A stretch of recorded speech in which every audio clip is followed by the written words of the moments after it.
Так, ще раз доброго ранку всім, хто вже є, хто доєднується. Ми сьогодні продовжуємо наше навчання по роботі з хронічним болем. Сьогодні у нас вже буде 4-та зустріч.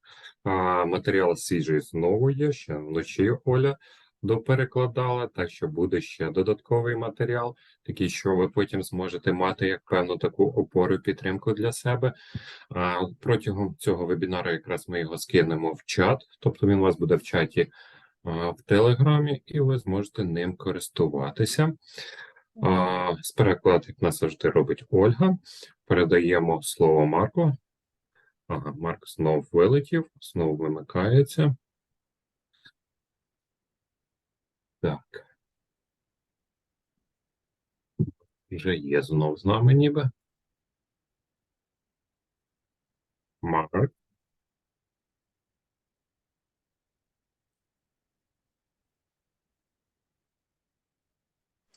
Доброго ранку.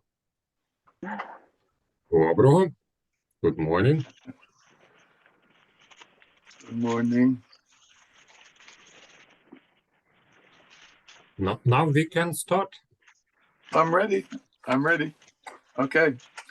So we have today.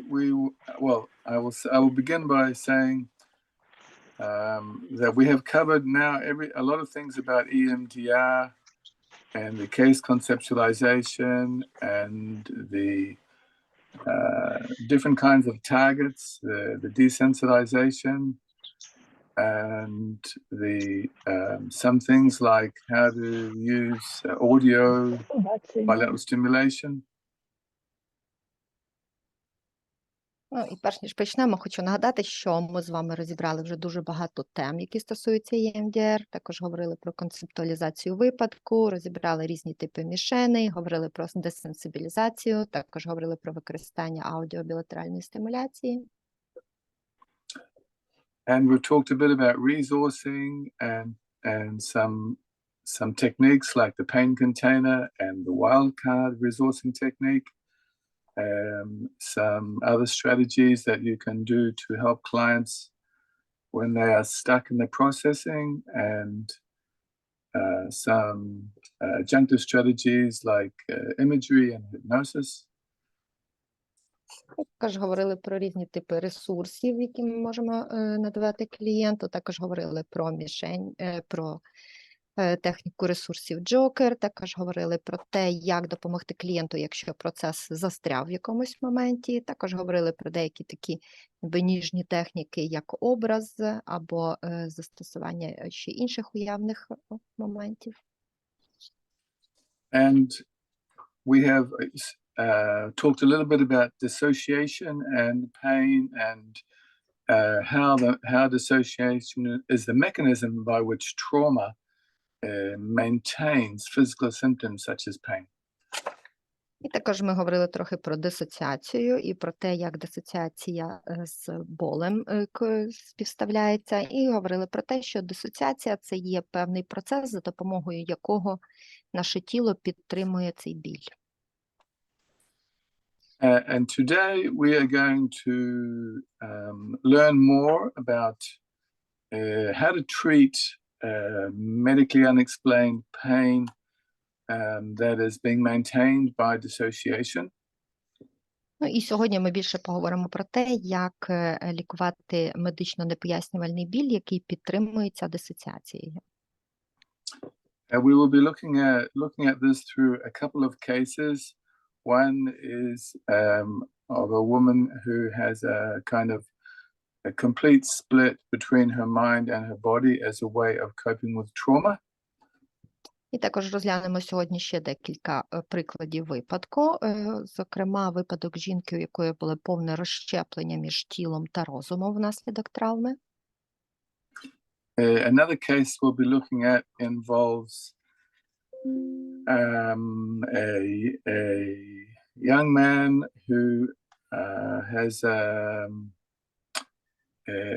chronic pain after a motor vehicle accident, and it's really coming from emotional abuse that he suffers from his father. And I will show you through this case how to neutralize the dissociation and help the patient to deal with the emotional issues that are maintaining their pain and overcome their pain this way. Також ще розглянемо випадок юнака, у якого був хронічний біль після автомобільної аварії, хоча, в принципі, витоки цього болю лежать ще в емоційному насильстві від батька, отриманому раніше. І на цьому випадку я покажу вам, як ми можемо використовувати дисоціацію для того, щоб допомогти клієнту також справитися з тими емоційними моментами, які підтримують хронічний біль. And I'll also be showing you a kind of summary of a treatment of the treatment of this boy who has dissociation that is to do with family trauma and stresses that he is taking on as a responsibility. And you will see how in the beginning he doesn't want to believe that his problems are coming from his emotions, and then in the end, after the treatment, he has accepted this and integrated it, and he is able to deal with the trauma in his family. І також на прикладі цього випадку ще покажу, як ці всі симптоми, які є у людини, як вони пов'язані з певними сімейними проблемами та стресом, отриманим в сімейних проблемах. Також про те, як це залежить від відповідальності, яку бере клієнт на себе за своє життя чи не бере. І там ви побачите, що цей юнак спочатку не хотів вірити в те, що всі його проблеми виходять, власне, з емоційних моментів, а в кінці він це прийняв, інтегрував в своє життя, і, як вже був хороший ефект. And finally, I'll be showing you all some more strategies and techniques for helping patients with chronic pain and trauma to manage their pain, and to can I say just to manage their pain, really. That's it. Ну і під кінець сьогоднішньої зустрічі покажу вам ще декілька стратегій та технік, які допоможуть справлятися з болем, і, зокрема, з хронічним болем. Okay, so to begin with, I want to say a few things about dissociation, because this is the number one mechanism by which trauma becomes a pain in the body. Ну і почнемо з дисоціації, тому що дисоціація – це якраз один з тих механізмів, яким ніби травма заходить в наше тіло.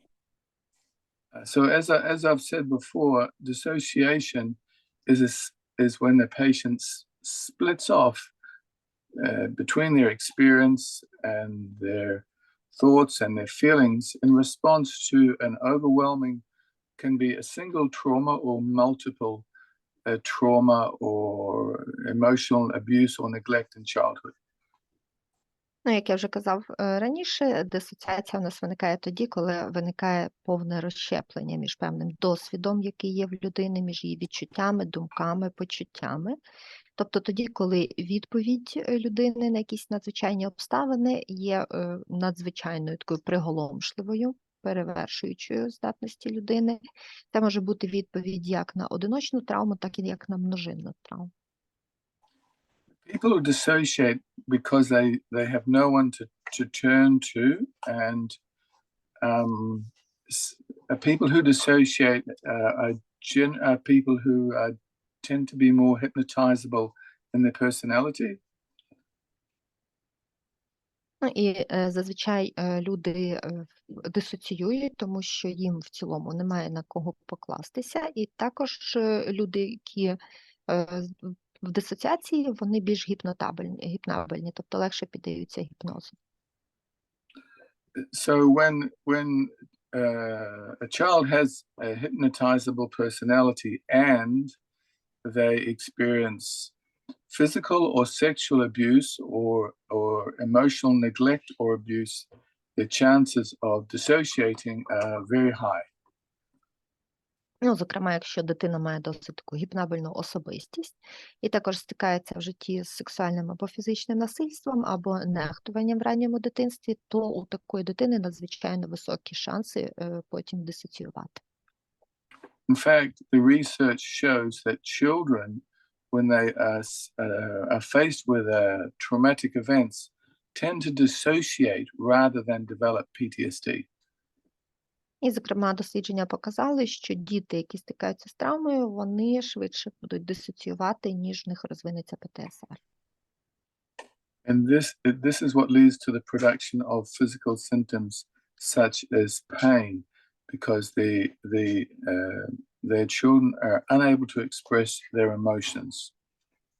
І от, в принципі, це і лежить в основі механізму, як виникають фізичні симптоми у відповідь на травму, зокрема біль, тому що діти не завжди можуть виразити свої почуття словами. So the most common types of pain we see here are fatigue, headaches, gastrointestinal problems, pelvic pain, tremors, and sometimes paralysis.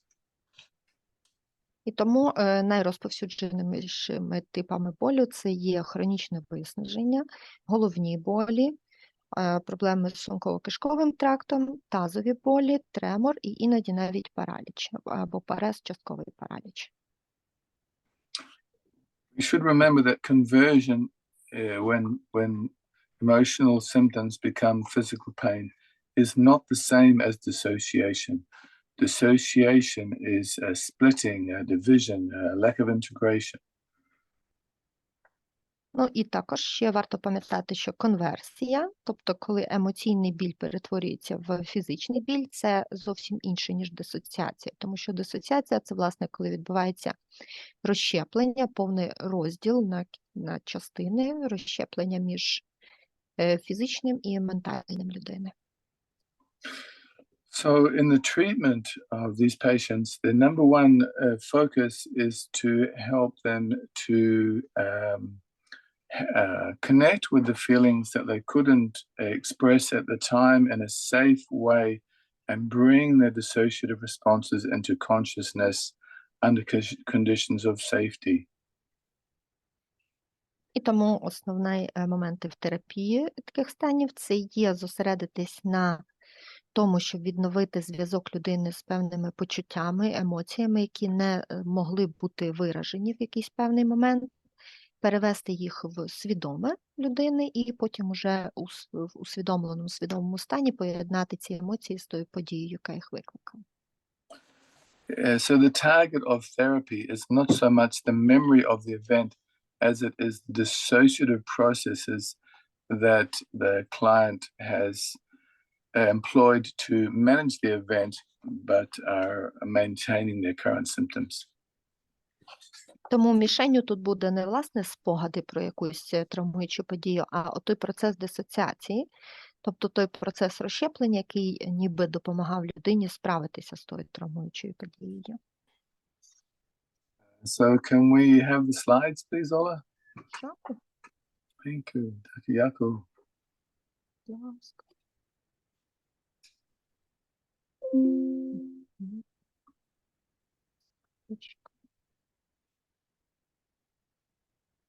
Number 3, please.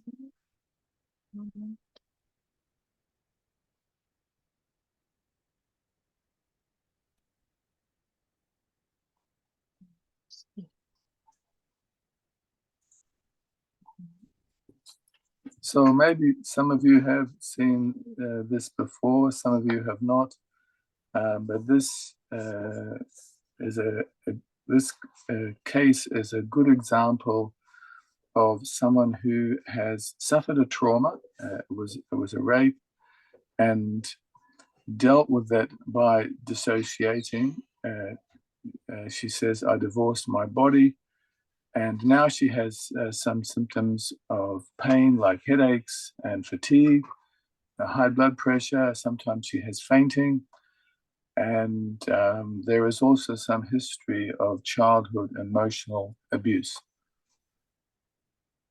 І, можливо, хтось з вас уже бачив цей випадок, а можливо ні, але нагадаю, це випадок про дисоціацію, яка розвинулася як певний захисний механізм від травматичної події.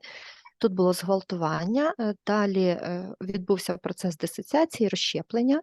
Буквально це так і звучало, я розлучилася зі своїм тілом. І на даний момент клієнтка має сильні болі, хронічні болі, зокрема це головні болі, також періодично підвищення артеріального тиску, має синдром хронічної втоми, також періодично має обмороки, ну і також в неї в анамнезі є епізоди емоційного насильства в дитинстві. So because of the emotional abuse she suffered as a child, she grew up with a need to be strong. And when she suffered the rape trauma, she could not accept that this could happen to her, and she actually convinced herself that it was an attempted rape, that it never really happened. And so she never really actually processed the trauma of the rape. And the reason she couldn't do that is because it was too painful for her to accept that she had a weakness and could be hurt in that way. І оскільки клієнтка страждала від емоційного насильства в дитинстві, тому вона виросла з певною установкою, що треба бути сильною. І тому, коли її зґвалтували, вона дуже довго не могла прийняти цей факт, що це з нею відбулося, і дуже довго приймала це, розуміла це, як ніби то була лише спроба, а насправді такого не було. І також вона ніколи не пропрацьовувала свою травму зґвалтування, тому що це було занадто болюче для неї, і це було болюче в тому моменті, що це з нею відбулося через те, що в якийсь момент вона дозволила собі бути слабкою. Next slide. So in this video, you will see me using EMDR not to target the trauma of the rape so much as to target her dissociation and her conflict between her mind and her body, and the physical symptoms that she's having as a result of that. And you will see her make a new connection with her body, and that this will help a lot with her symptoms. І на відео, зараз будемо дивитися відео з цією клієнткою, ви побачите, що як мішень EMDR ми тут використовуємо не власне травму внаслідок зґвалтування, а як мішень ми беремо дисоціацію, тобто конфлікт між її розумом та тілом. І далі побачите, як в подальшому, і також фізичні симптоми, які у клієнтки розвинулись внаслідок цієї травми. І далі побачите, як клієнтка встановлює новий зв'язок з своїм тілом і до якого результату, ефекту це приводить. Please play the video, Ola.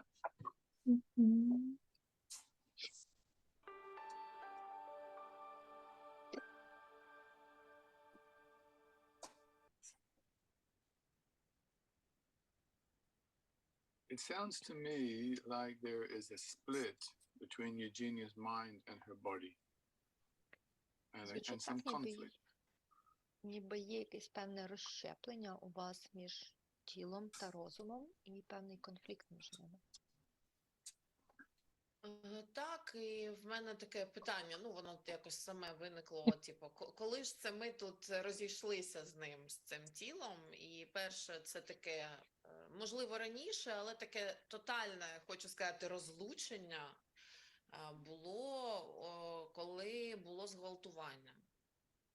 Причому не у самий момент, а коли я після цього почала ігнорувати там, що тіло постраждало. Тобто не момент самого зґвалтування, а саме те було, мені здається, спусковим механізмом до розлучення, те, як я себе поводила після цього, і що я робила після цього.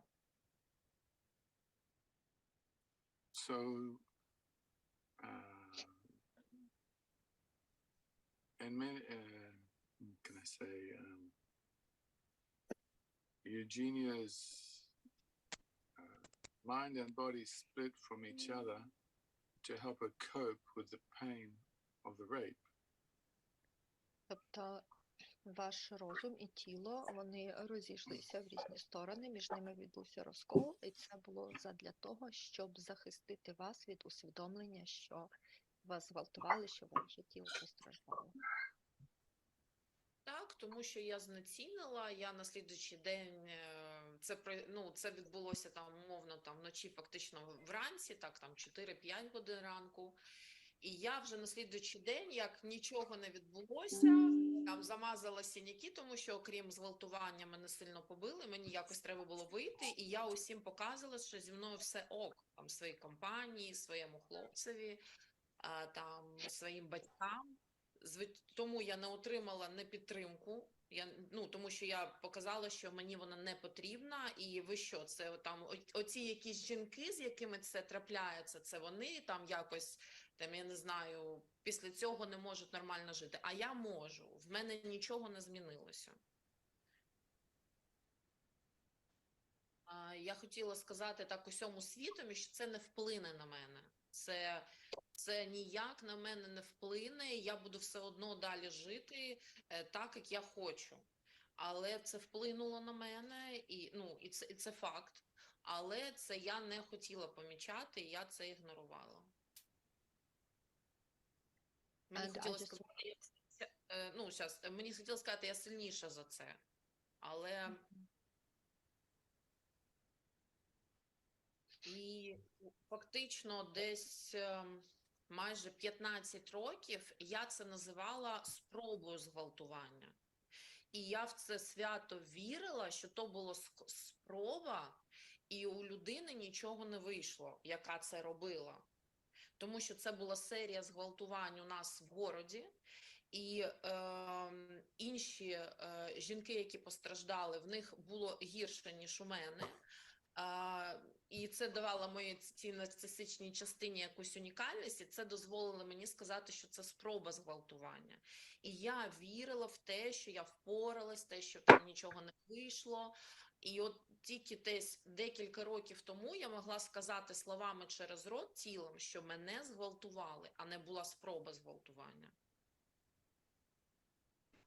І я зараз досі не розумію, як і зараз, тіло зі мною заодно чи ні, стосовно цієї ситуації. Тоді, коли була серія зґвалтувань, як проходив процес? Цей насильник, він підходив до жінок ззади, він їх бив, вони вирубались, він їх гвалтував і він уходив.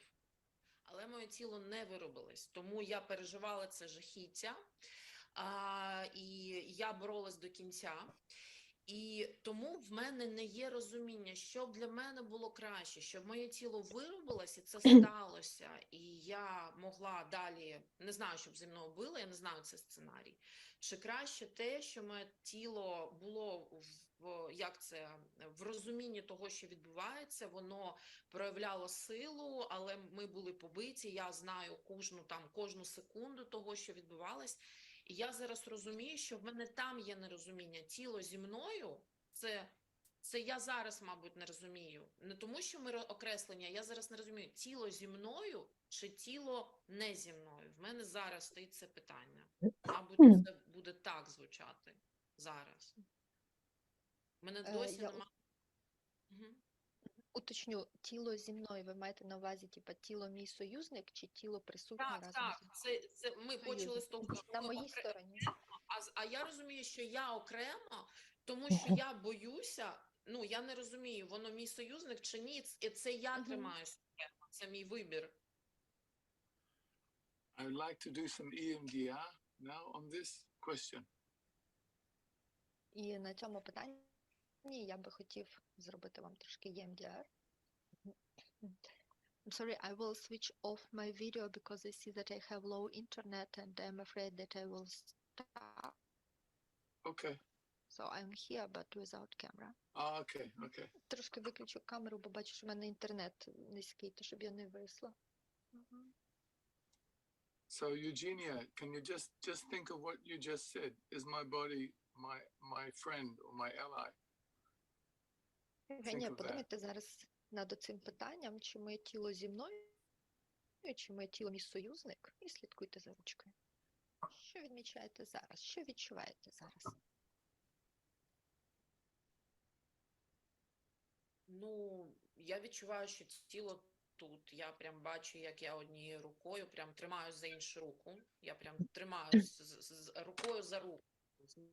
Ну, як за тіло, за себе. Я тримаюсь. Що саме, як я казала, що я ще думаю, я відходжу, але я тримаюсь. От моя рука отак виглядає зараз.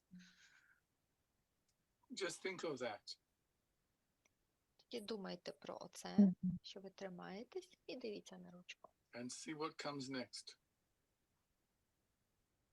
І подивимось, що буде далі. Воно зробило. Ну, я ставалась свідома, настільки це можливо, і в мене були сили. Так, я розумію, що то чоловік, я там мені було там 18 років, людина сильніша, але до самого кінця я була у свідомості і могла, давати супротив. Це ж робило зі мною тіло, через тіло я це робила. Deep breath. Зробіть глибокий вдих.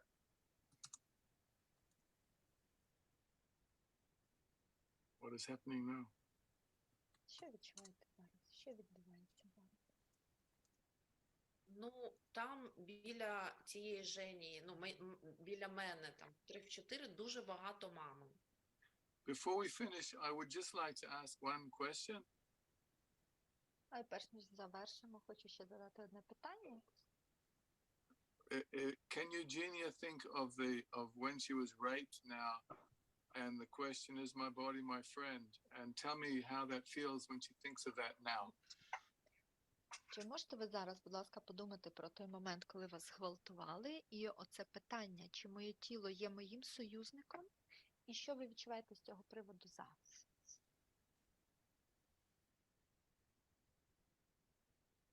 Ну, я відчуваю таку силу всередині, у мене немає сумнівів. Однозначно мій союзник, моя підтримка. І навіть з'явилось таке слово «рятівник». Що воно мене рятувало, а може, і рятує зараз. Це таке, що я обираю те, що інші хочуть, а тіло те, що воно хоче, тому воно якось мій рятівник, союзник, підтримка, сила.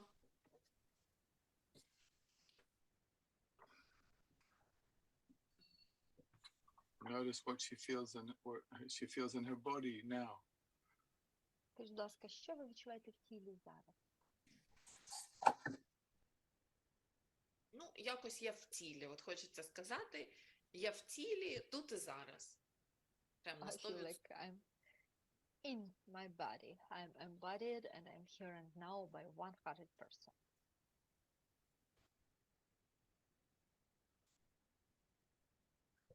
Next slide.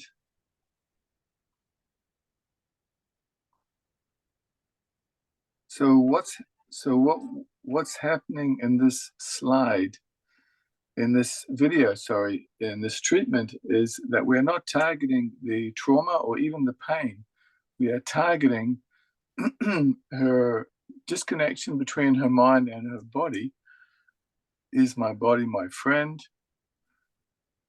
And then she has a change of belief, and that she decides that she had strength, that my body did this with me.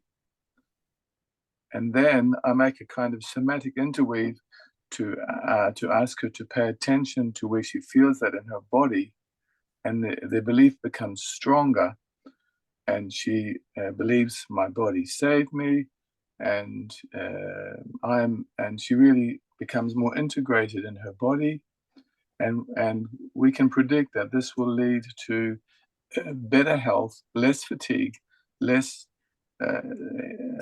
headaches, and so on. І так, тут на цьому слайді бачите короткий опис того, а що саме відбувалося в відео. Тобто ви помітили, що за мішень ми брали не травму і навіть не біль, а власне процес дисоціації між розумом та тілом. І ви бачили це питання, що чи моє тіло є моїм другом. Далі в процесі сесії вже відбулася зміна переконань. Дійшли до переконання, що тіло робило це разом зі мною. Далі я виконав певне соматичне вплетення, тобто попросив зосередитись на тому, де саме в тілі ви це відчуваєте, і це переконання стало сильнішим, тобто що тіло є мій рятівник, воно мене врятувало. І далі відбувся процес інтеграції цього, і клієнтка стала в цілому більш інтегрованішою, і внаслідок цього покращилося її здоров'я, зменшилось виснаження, зменшились головні болі та зникли інші симптоми. So if you look at the summary of the treatment, you can see that we are talking about what she's feeling in her body a lot, because she is ready to make a relationship with her body. But if she was highly dissociated, I would not emphasize so much what is happening in the body, and I would do it in a kind of a little bit at a time kind of way. Ну і в підсумку цієї терапії можна сказати, що тут ми дуже багато говорили про її відчуття, власне, в тілі, тому що клієнтка хотіла ніби налагодити стосунки з своїм тілом, але якби в неї була ще більше, набагато вираженіша дисоціація, то тоді я б так сильно не зосереджувався на відчуттях в тілі, тобто ми б це робили з часом. And what this treatment demonstrates really is what Daniel Siegel, the American neuropsychologist, says is the most important thing in all treatment: integration. When a patient is integrated mentally and physically, their symptoms can reduce naturally. Ну і також ця терапія дуже добре показує те, про що говорив американський нейропсихолог Деніел Сігел, що в процесі терапії дуже важливим є процес інтеграції, тому що коли клієнт інтегрує своє ментальне своїм фізичним, то тоді симптоми зменшуються природним способом. Next slide. And if you remember, I mentioned that she had some emotional neglect and abuse in her childhood, and this is the reason that she chose this response and to the rape. It's not just the rape, but it's the habit she developed of denying her feelings and disconnecting from her body and trying to appear strong that stimulated this kind of dissociative response. І також досить багато клієнтів, які в дитинстві стикалися з насильством, з аб'юзом, з нехтуванням, то в подальшому у них розвивається дисоціація як певна така відповідь на травматичні події. І в даної клієнтки також те, що в неї розвинулась дисоціація як відповідь на цю подію, в цьому теж зіграло певну роль її досвід дитинства, але тут ви можете побачити, що ця дисоціація розвинулась не, власне, просто як відповідь на травмуючу подію, а це був такий певний механізм, яким ця дисоціація стала одним з її захисних механізмів. Next slide, thanks, Ola. So as this quote from Chevets demonstrates, for this person, it was intolerable, impossible for her to admit that she was weak or vulnerable, and because of her childhood experiences, so she had to dissociate as a way of coping. І оця цитата Шевец, вона добре показує той момент, що для клієнтки з цього відео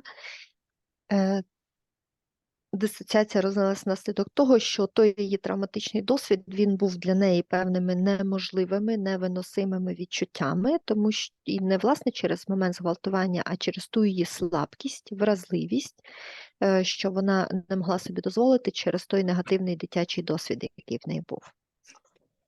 So it's not what happens, it's what it means to each individual person. Тобто суть не в тому, що, власне, відбулося, а суть в тому, що це означає для кожної конкретної людини. Any questions? Чи є в когось якісь запитання зараз? Можна, чи в мене запитання є? Так. Скажіть, будь ласка, так як вона перебувала в сильній дисоціації, чи ми працюємо спочатку з дисоціацією, чи все-таки з цим відчуттям ну, такої безпорадності? So in this case of dissociation, should we work with the dissociation itself or with those feelings of helplessness? It depends on the patient.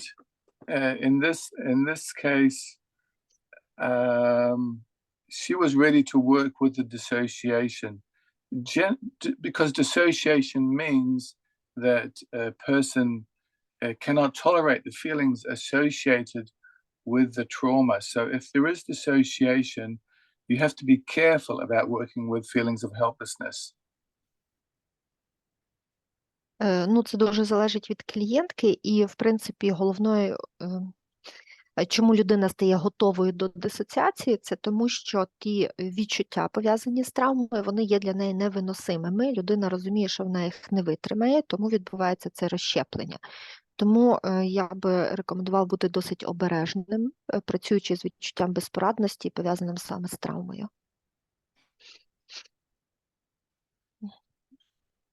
Добре.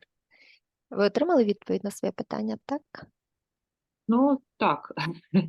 Добре. Це залежить. Олеся? А ось я не зовсім зрозуміла. Тобто Марк рекомендує не йти, а ось саме не брати саме це за мішень.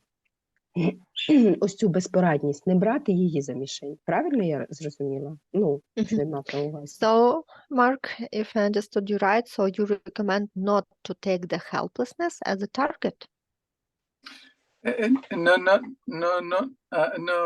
It depends on the patient. You can target the helplessness, but you should do it carefully and not too much. And the higher the dissociation, the more careful you have to be. Because це дуже залежить від клієнта, тобто не те, що не брати, а можна брати, але працювати з цим обережно і не дуже сильно на цьому акцентувати. І чим більш виражена дисоціація, тим обережніше працювати з такими почуттями. Дякую. Ось на початку перед демонстрацією, велика подяка, до речі, за цю демонстрацію, Марк сказав такий, так би мовити, алгоритм, як працювати, я так зрозуміла, з асоціацією. Пояснити людині цей механізм, знайти ті відчуття, які були віддисоційовані, встановити з ними зв'язок та повернути їх в структуру людини. Переведіть, мабуть, що багато було. So, and I have a question about the case. So first of all, thank you very much for this case demonstration. And as far as I understood, so I think that I understood you correct, that to work with dissociation, you should first to explain the mechanism of it to the client, then to find those experiences, those feelings, emotions which were dissociated, then to make the connection with them, and then to bring them back to the structure of the person. І ось саме в цьому прикладі, якщо я правильно зрозуміла, у клієнтки був запит ось такий саме інтелектуальний, він був не про відчуття, він був ось про це запитання, тіло зі мною чи ні, і тому ми відчуття тут, ну, ми не все бачили, я так розумію, але тут з відчуттями, мішенью відчуття не були, тому що запит був такий когнітивний, так чи ні? So in this case, as I could see from the video, but I understand that it was only part of the video, not the whole session, we see that this client has a kind of intellectualized request. So it was not connected about the feelings. She was asking, is my body with me? And so this is why we were not targeting and we are not working with feelings, because they were not the main request. correct. Yes. Так. Йшли мішенью відчуття взяли.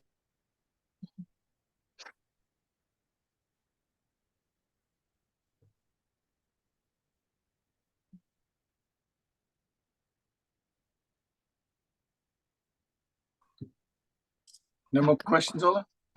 One more question. Так, Олеся, ну, така відповідь ви чули однозначно так. Добре, Альона та Віктор. Доброго дня. Ми хочемо уточнити просто, коротенько, це твердження, що травма полягає не в тяжкості вчинку, а не в підтвердженні сенсу досвіду.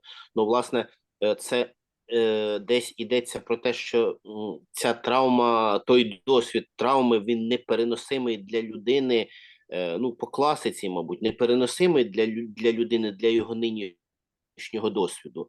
Чи це так? І якщо це так, то було таке твердження: обережно працюю, максимально обережно.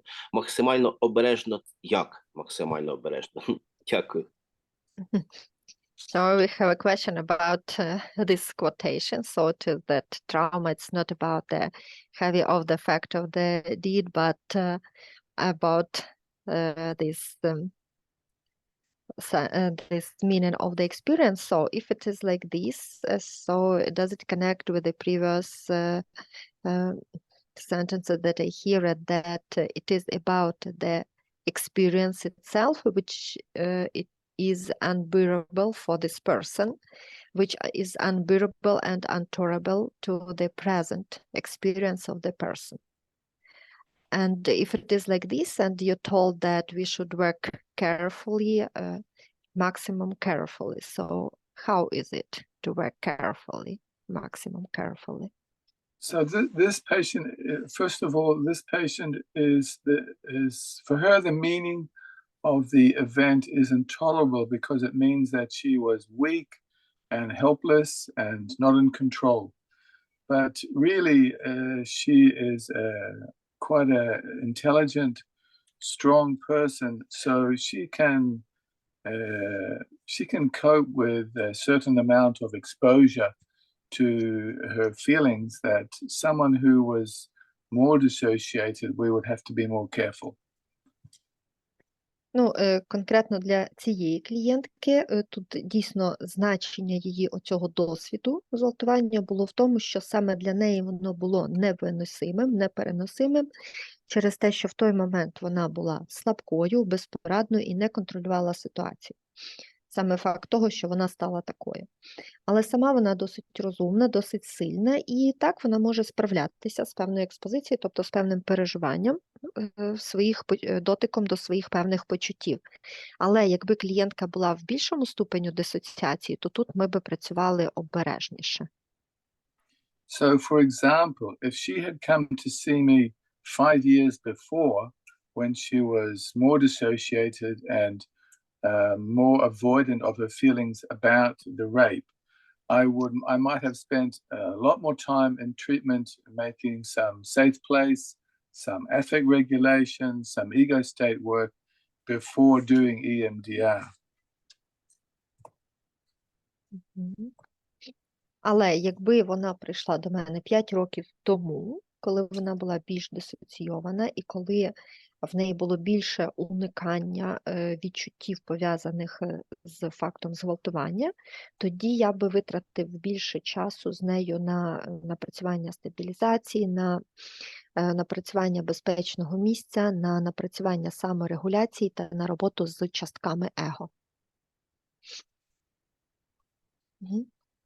Добре, Ірена. Дякую. Дякую, я тільки що почула відповідь на своє питання. So, Якщо дисоціація більш глибша, тому дуже дякую. So Irena had a question about the highest dissociation, but you just answered her question. And Olesa, once again. Так, дякую, у мене був зрив. А можна запитати Марка, які методики чи методи він використовує для роботи з частками его? Дуже цікаво. And tell us, please, which methods or methodics you are using for working with ego states. Oh, okay. I'm using a lot of internal family systems by Schwartz and Robin Shapiro's ego state approach. So I'm using. I don't have one particular model. I use a kind of integration of many different approaches. Ну, я дуже yeah. багато використовую внутрішньої сімейної системи за Швоцом. Також багато використовую, власне, підходу Шапіро, Франсін Шапіро, але я не використовую якийсь лише один підхід. В основному я комбіную різні підходи. And one more question. Are you using in your work a body metaphor? Say again. Are you using in your work a body metaphor? A body of the metaphor. Body metaphor. Can I say? Питання від Олени. Чи використовуєте ви в роботі тілесну метафору? Can you explain what is a body metaphor? Будь ласка, Олена, розкажіть, поясніть, що ви маєте на увазі тілесна метафора. Просить уточнити Марк.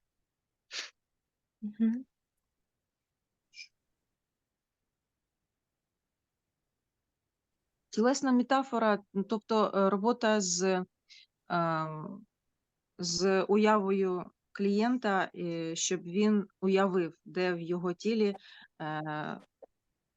наприклад, біль, як він виглядає, якої він форми і все таке інше. І далі не лише локалізувати, а працювати саме з цією метафорою. So are you using a kind of working with the imagery of a client, asking him to imagine where in the body there is the pain and what are the qualities of that pain, what is the shape or color, and then not only imagine this, but also to work somehow with this. Yes, I'm working with what I'm helping the client to make a kind of imagery based on. I will show you a process of this later today, with how the client can make a metaphor of what they're feeling in their body and then utilize that metaphor to control their pain. I will show you this later today. Так, дійсно дуже використовую, і сьогодні якраз пізніше я вам покажу, як я з цим працюю, тобто про те, як я допомагаю клієнту уявити цей біль, всі відчуття пов'язані з ним, і як в подальшому можна використовувати образ цього болю, тобто цю метафору болю в тілі для вже конкретного процесу. Next slide. And one more last questions. Okay. From Зінаїда. Чи працює EMDR з невдалою спробою самогубства та з наміром самогубства?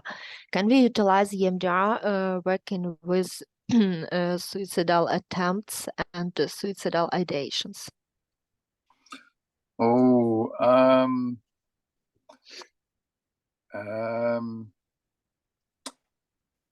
This is a very big question. I would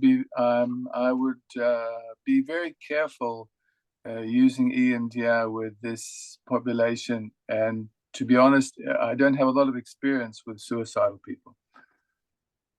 Ну, це дуже широке питання, але в цілому я був би дуже обережним, працюючи саме з цією категорією населення. Ну, і, в принципі, в мене немає великого досвіду роботи з суїцидентами. Okay, next slide. So the next, I will show you one more video, and then we'll have, after that we can have a break. This is another kind of illustration of dissociation. This young man has had a trauma. He also suffers from autism, and autism can make the PTSD a worse kind of PTSD, and can be confusing what is autism and what is PTSD, because both conditions involve difficulties with emotion regulation, sometimes irritability, hypervigilance, and so on. Тут зараз ми розглянемо ще цей випадок. Я покажу вам відео, і після відео зробимо коротеньку перерву.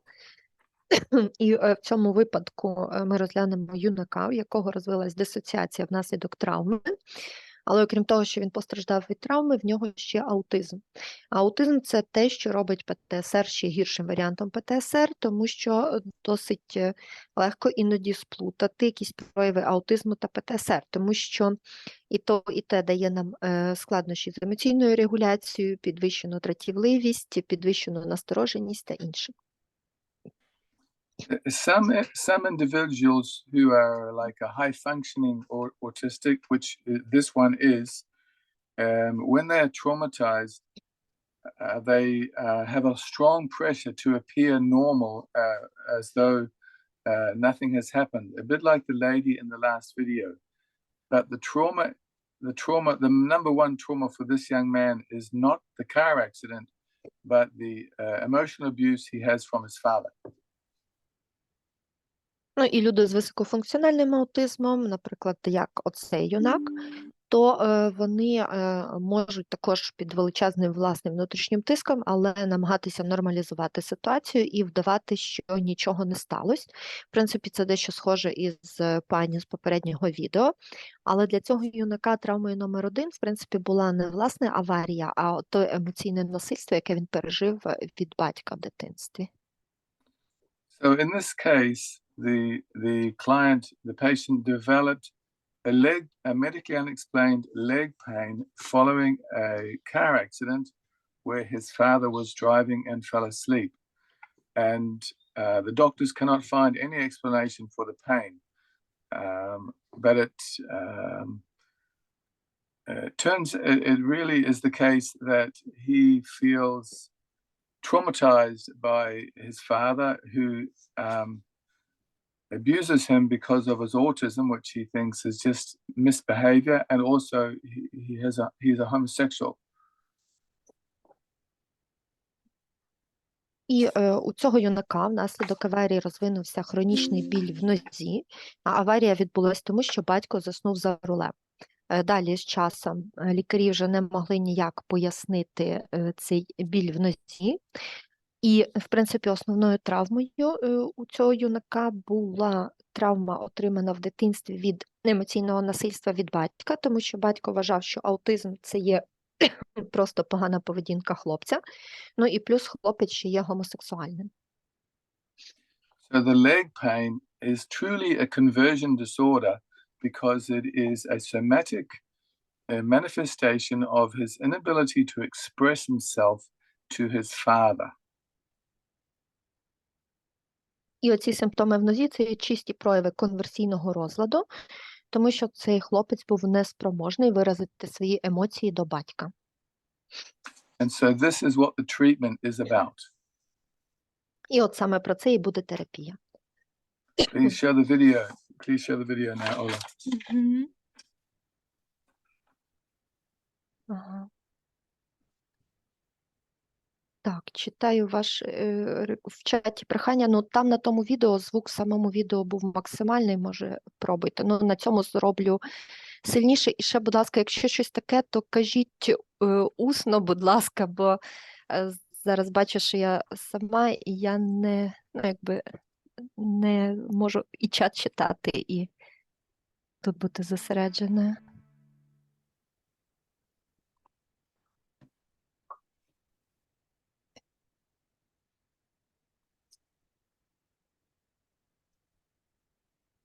If I do basically be myself, what I want to do, and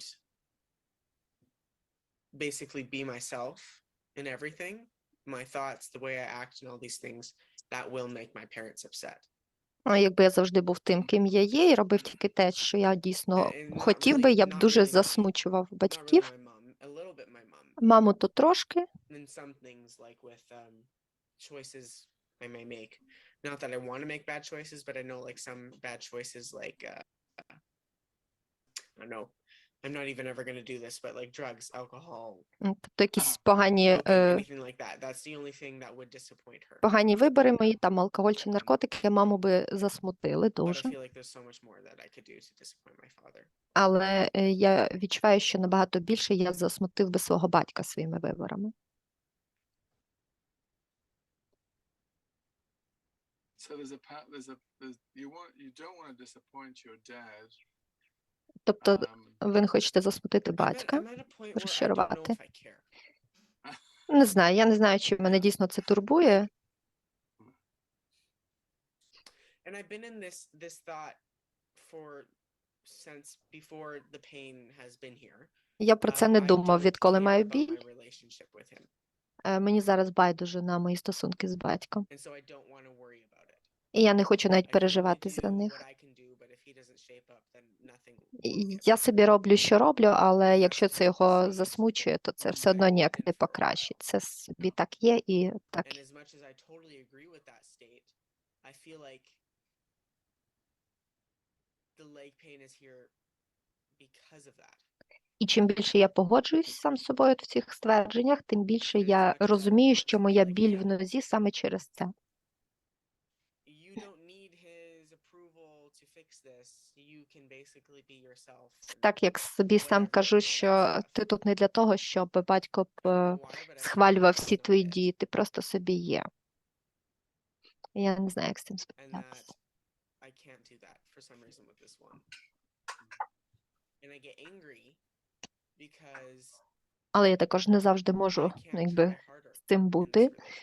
І іноді мене сердить, бо я не можу якось And бути so in крепшим в order цих for me, стосунках, бути міцнішим. basically, I feel like in order for my leg to get better, I have to give up control of my future. І так, ніби, щоб надати But своїй that нозі thought наказ, goes щоб вона against не боліла, everything мені треба менше that I бути feel зосередженим is на about, контролі мого майбутнього. which is giving up and basically allowing him to shape my life. And then I get very confused because I'm like, why do I feel like Але також, in ніби order for мені this to get треба better, my relationship with him needs to дозволити get батьку, better. щоб він повністю керував моїм But життям, also але feel like виходить I так, don't need що to care about that щоб when I shouldn't покращити have to свою care about ногу, that мені because треба it's якось not my покращити job стосунки в сім'ї, але я не хочу про це дуже сильно to live in думати, the way he wants me to live. тому що це не є мій To обов'язок be жити так, як whatever мій he батько wants me хоче, to be. щоб я жив. But he was born in Tokyo. Yeah, that's Japan. Він народився в Японії, Yeah, and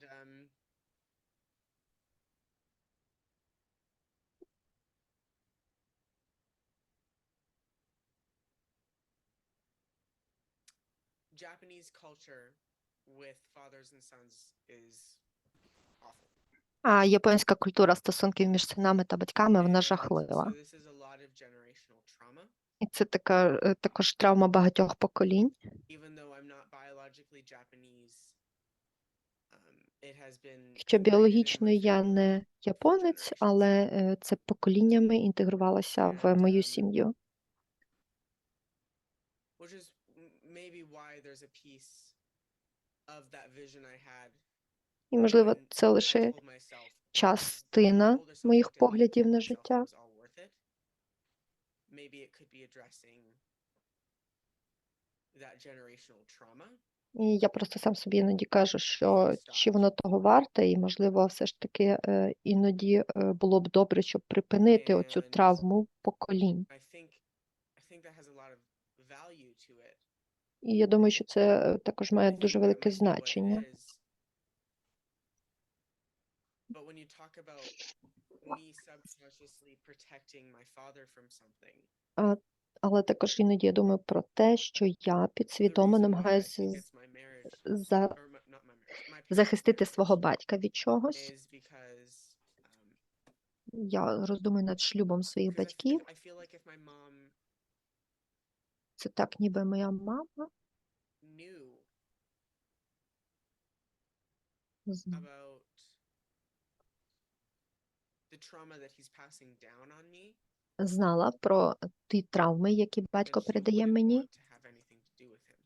І якби вона знала, що він ці Even though травми she мені loves him. передасть, то, можливо, вона б з ним не мала ніякої справи, And навіть якби його і I think любила. and I think that's why I feel that way because І мені здається, що я так when думаю, I тому because I що, talked to her about this before, коли я like з I мамою talked to her раніше about про це говорив, thinking that my leg pain is here because of him, and I went on this huge thing about how much issues he's caused me як я й говорив про те, що and all of that, ці talking about стосунки з батьком досить мені багато приносять basically болю, generational trauma that he's passed down.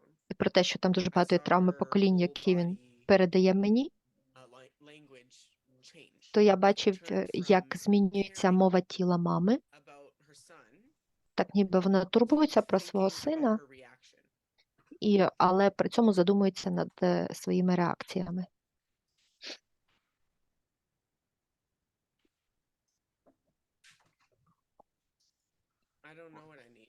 How come this all ended up being your responsibility, Josiah? Я не знаю, що мені 'Cause I треба. know, 'cause sorry, you're the intuitive one.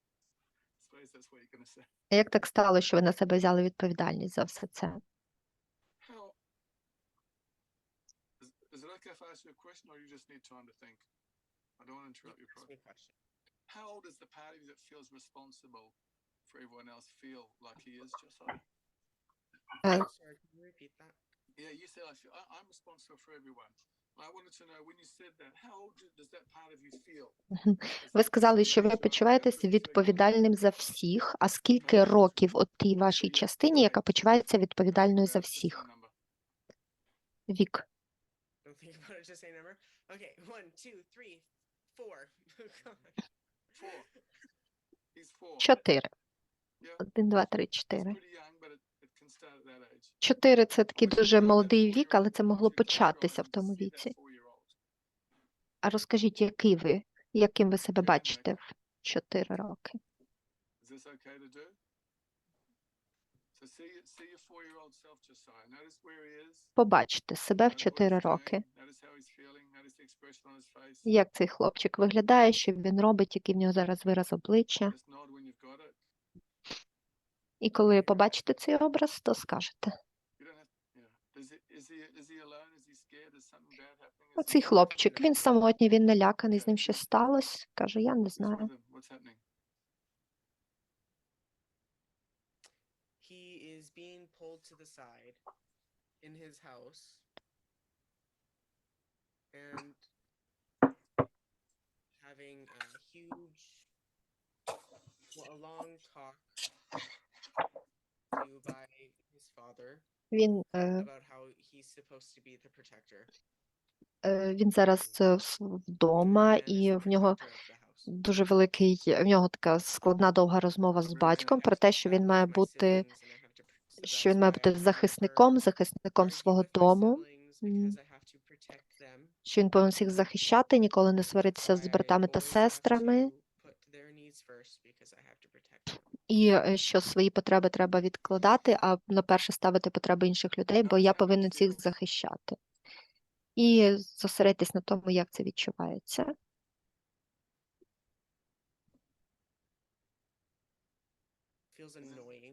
Yeah. Це дуже дратує.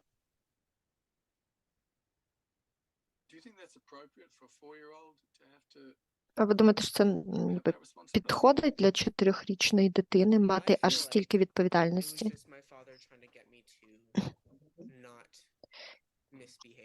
Мені здається, що таким способом мій батько просто хотів, щоб я мав хорошу поведінку. Тому він якось хотів, щоб я не дратував його. Look, can the wise adult that you are now go to that 4-year-old and take it off him and say, you shouldn't have done that. А ви можете зараз з позиції свого віку звернутися до цього 4-річного хлопчика і сказати, що ти не повинен це все робити. Я візьму на себе всі ті відповідальності, бо я більший, старший, я мудріший. Я зроблю це за тебе. Ну, в принципі, моя така початкова реакція буде ні. Тому що коли я навіть думаю про своє минуле, про все своє життя,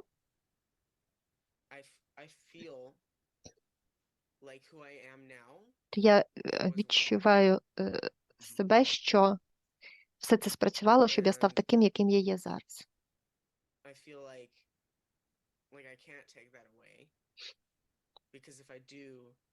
Я також відчуваю, що я не можу там нічого змінити, бо як це я зроблю, то всі ці очікування від мене, всі очікування батьків від мене, все те, то просто я б це все не дізнався, не пізнав цього всього.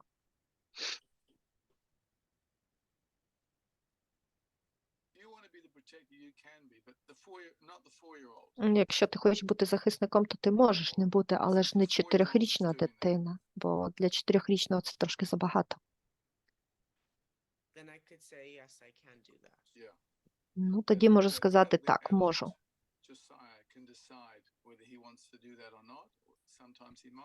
Просто дорослі люди, вони можуть вирішувати, робити чи не робити. Тобто іноді вони роблять, іноді не роблять, але вони можуть брати на себе ролі або не брати, але не варто накладати такі ролі на плечі 4-річної дитини.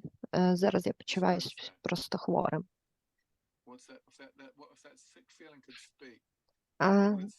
Зосередьтесь на цьому і розкажіть, будь ласка, як ці відчуття, що я зараз хворий, як вони виглядають? І на що ви розщеплюєтесь всередині?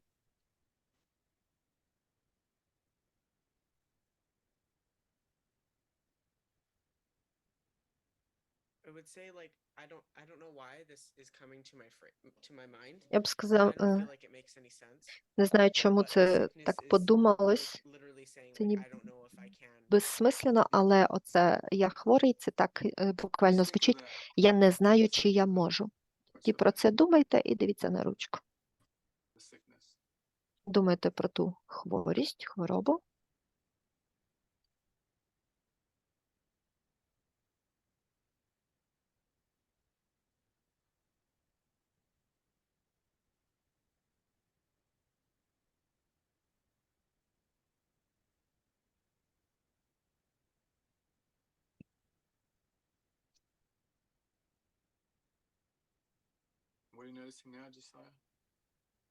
Що відмічаєте зараз? The first thing that came into my mind when you started doing that Перше, що я was that подумав, коли ви that you почали have робити, to. це те, що ви повинні це Regardless робити. if you don't know if you can, you have to. То знаєш ти чи не знаєш, чи ти це можеш, але ти повинен. And that's the only thing I can really say. And then when I thought of you have to, В принципі, це єдине, що можу сказати. Просто коли я думаю про the те, що sickness ти got повинен, worse, то оце but in відчуття this хвороби case, it wasn't like погіршується. saying, I don't know if you can. Але коли подумати, It was що saying this is going to be hard. я не знаю, чи я можу, то це стає досить важко.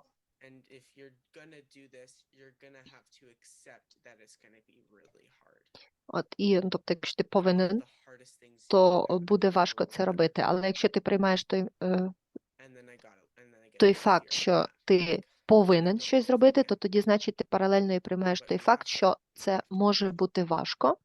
І наскільки важко б це не було, але якщо ти повинен, то ти повинен. Значить, ти це робиш, незважаючи на цю складність.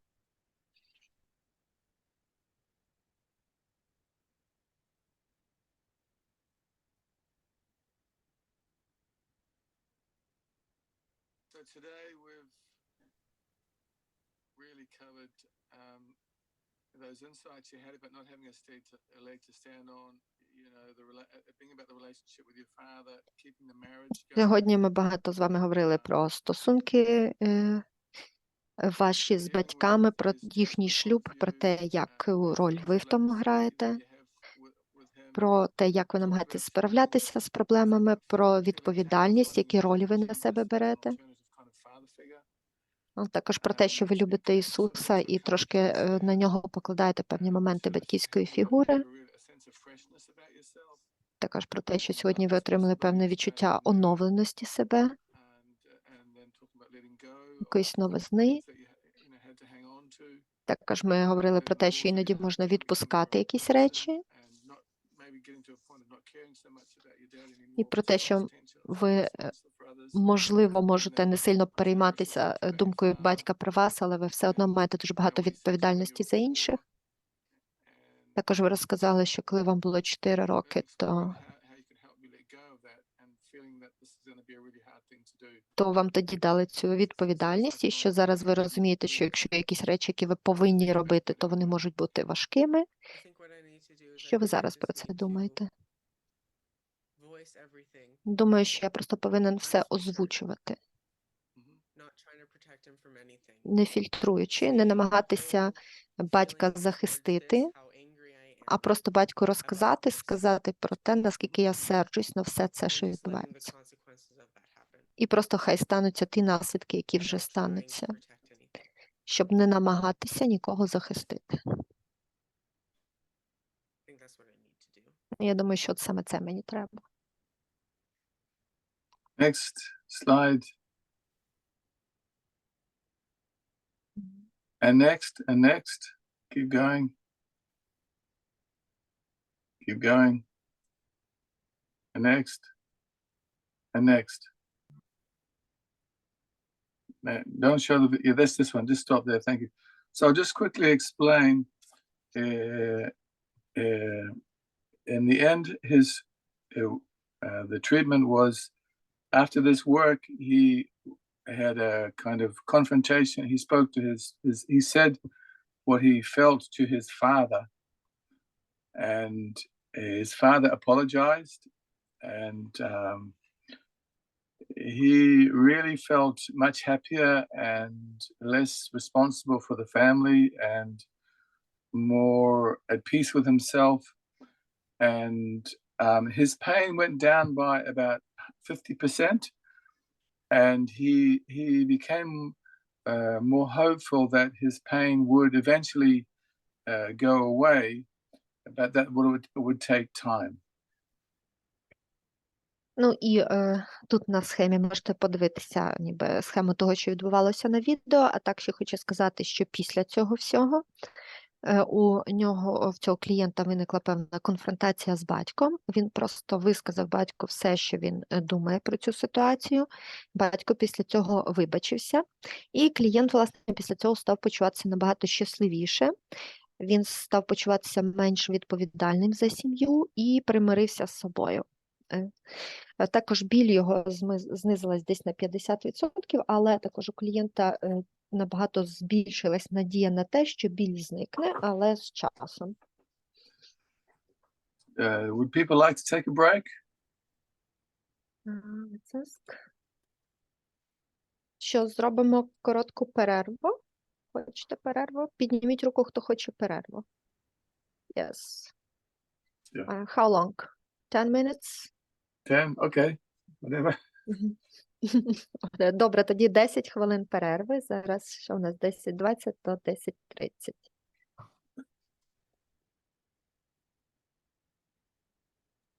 Зупиніть запис. Okay. Питайте, Світлана. So we have a question. Please. Світлана. В роботі з клієнткою, коли ми використовували техніку EMDR, бо в неї був хронічний біль, вона сказала, ніби стоїть ком у горлі. І коли ми дійшли до питання, що хоче цей ком сказати їй, вона сказала, що він просто хоче мене задушити, почала плакати, і ми вийшли, і ми зупинили роботу. Тож, чи можна повертатися і через який час? Знову до цієї техніки, чи поки що не варто її брати? Дякую. So I was given an EMDR session to a client who suffered from a chronic pain, and this pain, it was like a ball in her throat. And when we came to the question, what would this ball to tell you? She told that it's silent, it just want to suffocate me, and started to cry. So then we left the process, we stopped it, and my question is, should we come back to this point, and after which time, and how to manage it in general? When there is a pain in the throat, it is often about a suffocation or preventing the person from communicating. And my approach is to make a kind of somatic experiencing with the feeling in the throat, and just to ask the patient to stay with it and to notice it and to observe it and let whatever happens, happens. And usually it starts to change. Ну, коли в клієнта є біль в горлі, то це завжди про якісь моменти пов'язані з удушенням. або також про те, що щось запобігає комунікації, щось перешкоджає комунікації. Тому тут я би з клієнткою робив дещо так чисто на зосередженість на соматичних відчуттях, соматичному досвіді, тобто зосередитись на тих відчуттях в горлі, які, в принципі, є, трошки побути в цьому, поспостерігати, і хай станеться все, що станеться. Ну і зазвичай з часом воно якось змінюється. Дякую.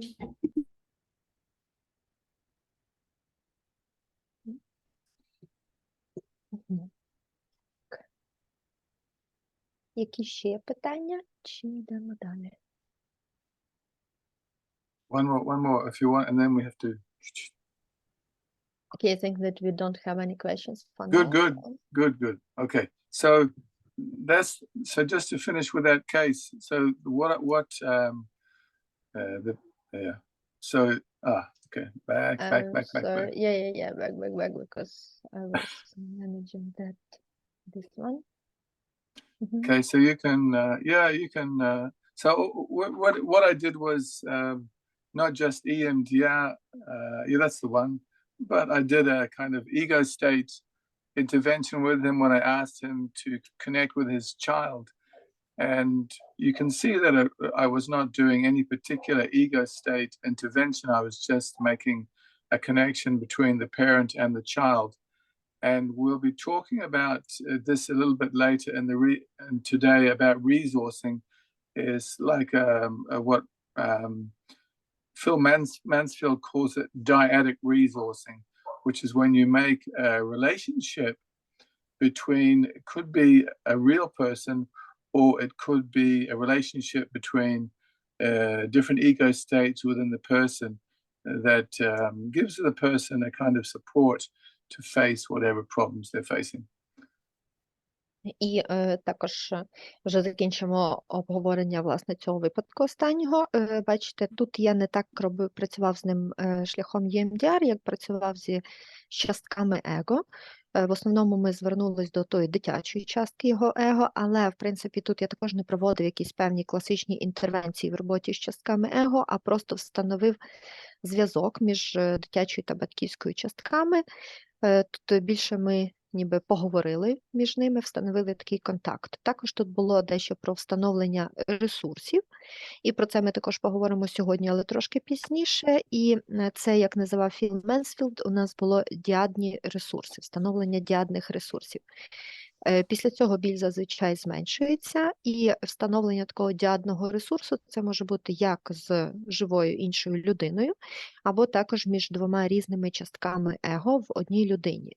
І тоді та ніби інша частка, з якою встановлений цей зв'язок, він дає людині підтримку в тих ситуаціях, з якими людина стикається. So now can you go to the keep going. Next. Okay. So now I want to talk about resourcing. Mm-hmm. Keep going. This one. That's it. So resourcing is This one or previous? The one before. It doesn't Okay. matter. It's okay. That one is good. Okay, this one. Resourcing is and it's really just about helping the patient to connect with some skills, some ability, some knowledge that they already have, but they don't know that they have, or that they can learn in order to cope with their pain or whatever adversity they're facing in their life. І встановлення ресурсів – це в основному допомога клієнту встановити певний зв'язок з їх власними якимись здатностями, спроможностями, певними внутрішніми силами, які в них зазвичай уже є, але вони просто не усвідомлюють, не знають, що в них є ці сили. І після того вже оці власні внутрішні сили, вони допомагають клієнту справлятися з обставинами. Next.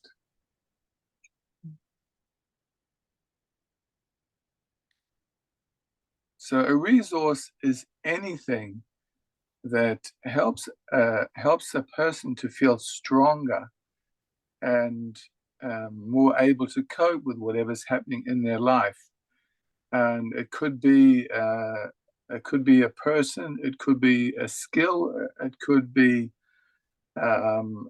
just having some spiritual beliefs. The thing about resources is that most of us have more resources than we realize. І зазвичай ресурси це щось, що робить людину сильнішою, що дає їй змогу справлятися з будь-якими ситуаціями, з якими вона стикається в житті.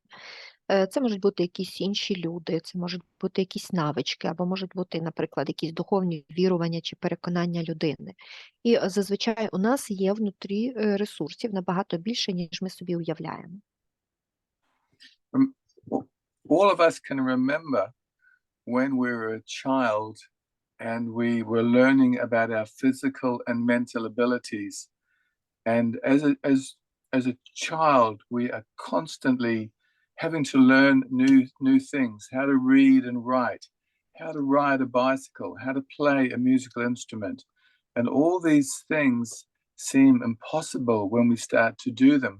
But at some point we learn to master them, and we develop not only a skill, but a confidence in our ability to cope with whatever challenges we need to in life.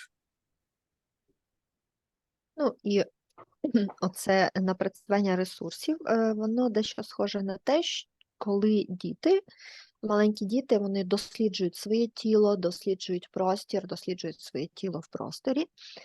І дитині також треба з часом дуже багато всього вивчити, навчитися з нуля. Треба навчитися, як читати, як писати, як їздити на велосипеді, як грати на музичних інструментах. І всі ці процеси, коли вже їх вмієш добре, але на початку вони здавалися зовсім неможливими, лише коли починали це вчитися. Але з часом ви навчилися, як це робити, ви опанували цей процес, і ви не просто маєте навички, а також маєте впевненість, ну і також маєте ще здатність справлятися з будь-якими викликами, які вам перенесе доля. So when patients are traumatized or have a chronic pain, they become disconnected from their resources. And in this next phase, I'm going to show you how to reconnect and how to develop resources, either resources that the patient has that they don't realize they have, or resources that you can teach them. Ну, і досить часто у клієнта, в травмованого клієнта або клієнта, який страждає на хронічний біль, відбувається порушення зв'язку з його ресурсами. І я вам розкажу, як ми можемо повертати людину до ресурсу або розвивати людини ресурси. Тобто повертатися до тих ресурсів, які в людини вже є, але людина ще їх не усвідомлює, або і навчити людину якимось новим ресурсам. Next. So in EMDR, resourcing can happen really all through the therapy. It can be necessary for preparing patients to have EMDR. It can happen during the desensitization phase, or it can be something that you do at the end of therapy to help the patient cope with, say, ongoing pain or other stress. Ну і, в принципі, до встановлення ресурсу також можуть бути декілька фаз, і взагалі встановлення ресурсу ми можемо робити і ще в процесі підготовки до саме процесу EMDR, також можемо робити і в процесі десенсибілізації, ну і можемо також і вже в моментах завершення, власне, сесії, тоді, коли нам треба клієнта навчити справлятися з якимось болем, який в людини постійно присутній. Next slide. So these are just a few very simple resourcing strategies, which I will not explain very much because they're very well known. But these things like relaxation or deep breathing or calm and safe place are typically things that you will introduce at the beginning of therapy. Ну і тут бачите перелік деяких технік, які вже можна назвати тими, які встановлюють певні ресурси. Не буду на них зупинятись, бо це такі широко відомі техніки, але от такі техніки, як релаксація, як глибоке дихання або спокійне чи безпечне місце, це ті техніки, які ви можете людині запропонувати уже на початкових етапах терапії. And as I've mentioned before, with very traumatized, with complex PTSD, and with clients who are very dysregulated and maybe don't have much support, the therapeutic relationship is really, it can be, you may be the only person that this person has ever spoken to or trusted. So this too is a very important resource. Ну і також, як я вже казав, що у клієнтів з комплексним ПТСР у них набагато складніші симптоми, ніж у клієнтів з просто ПТСР. Тому оцей момент терапевтичних відносин, який тут є останнім, для них він надзвичайно важливий, тому що може бути так, що людина страждає в своїх симптомах, але в неї не було і немає людини, якій можна довірити, і людина про це, можливо, з вами взагалі вперше говорить. Can I say, it's hard. Can I say, I use resourcing only when it's necessary, and I do it with a kind of intuition about what patients need. So I do not do it the same with everybody, and you have to really assess what kind of resourcing or emotional regulation each patient will prefer and benefit from. І також хочу сказати, що я взагалі з встановленням ресурсів працюю більш так інтуїтивно. Я ніби відчуваю, що зараз людині треба і в якій формі ресурси людині треба. І я не роблю це всім однаково, тобто тут треба оцінити, які, на ваш погляд, ресурси людині краще підійдуть, що їй краще підійде в плані емоційної регуляції, від чого людина більше користі отримає. So now I will show you some more techniques, and you can choose when to use them with your patients. І я вам покажу зараз кілька технік, а ви вже будете самі обирати, коли і що саме застосувати з клієнтом. Next slide.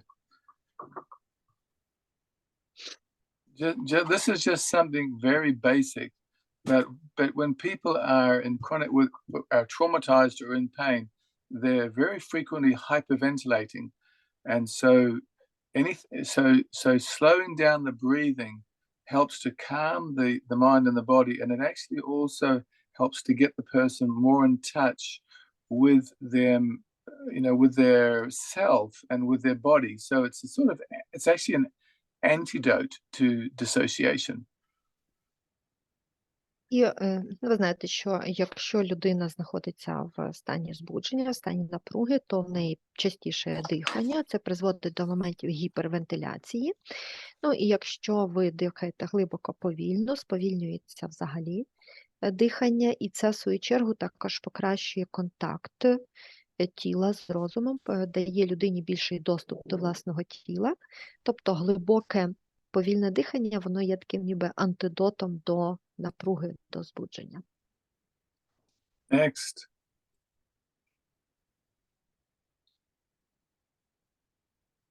The calm, safe place is a very core element of EMDR, and it can be it's used to lower arousal levels and prepare the patient for EMDR. І спокійне або безпечне місце – це є один з ключових елементів EMDR, і він якраз готує знижує рівень збудження і готує клієнта до, власне, процесу EMDR.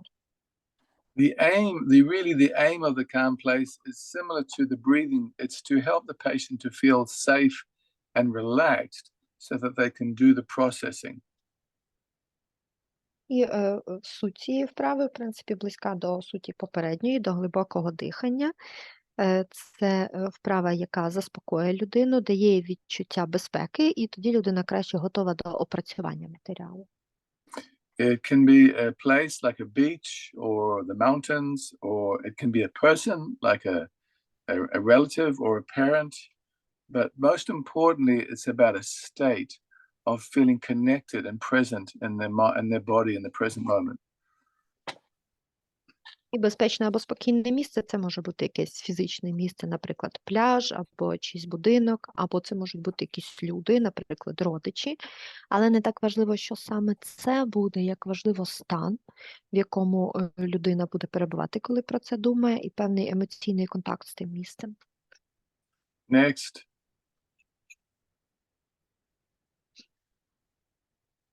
Can you tell me, Ola, have we done this one yet?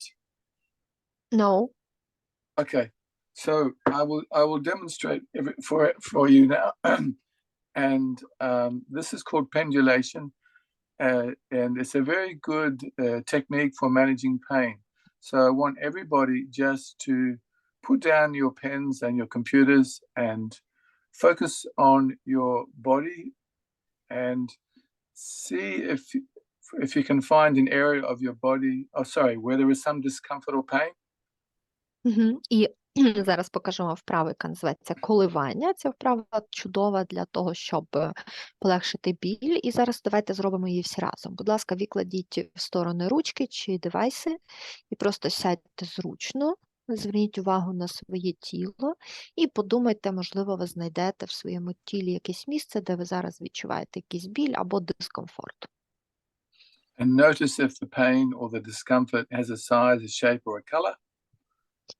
І подумайте, чи оцей біль, чи дискомфорт, якої він може бути форми, якої розміру, який має колір.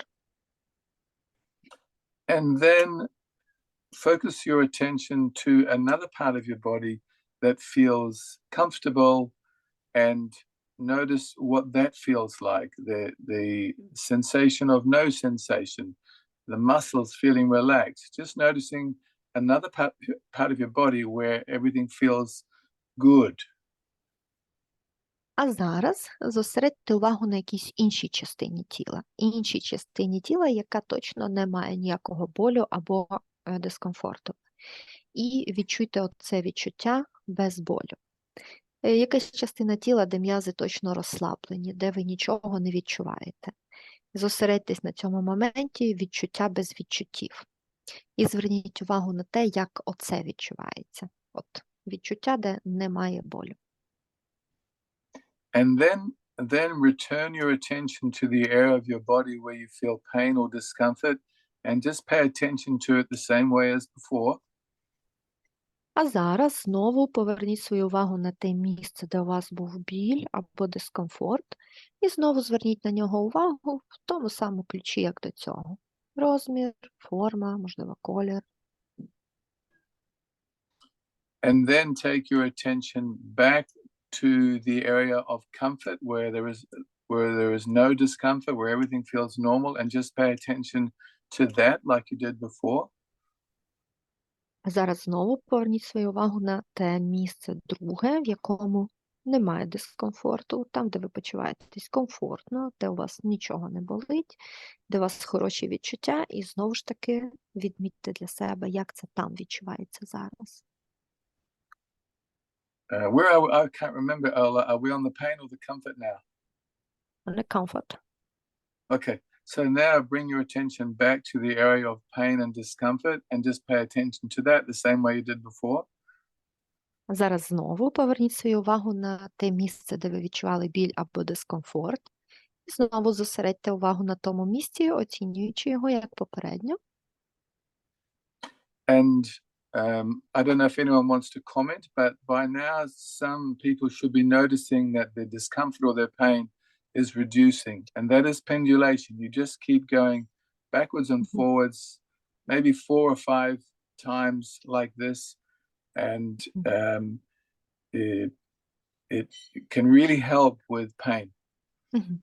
Ну, і не знаю, чи хтось з вас може поділитися своїм досвідом цієї вправи, але от в цьому місці вже зазвичай люди відмічають, що біль суттєво таки зменшується.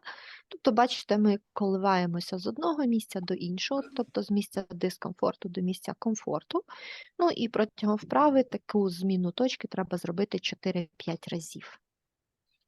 Мгм. Did anyone want to share their experience just Yeah, we quickly? have some people. Будь ласка, Євгенія. Так, я Ага. хотіла сказати про те, що в мене є зараз є певне запалення в тілі, і воно привертає увагу, воно так якби трошки, ну не те, що болить, але так дискомфорт і здавлення я відчуваю в цьому місці. І коли я робила цю вправу, то спочатку воно було так би червоного кольору, таке дуже яскраве відчуття, і дуже таке сильне.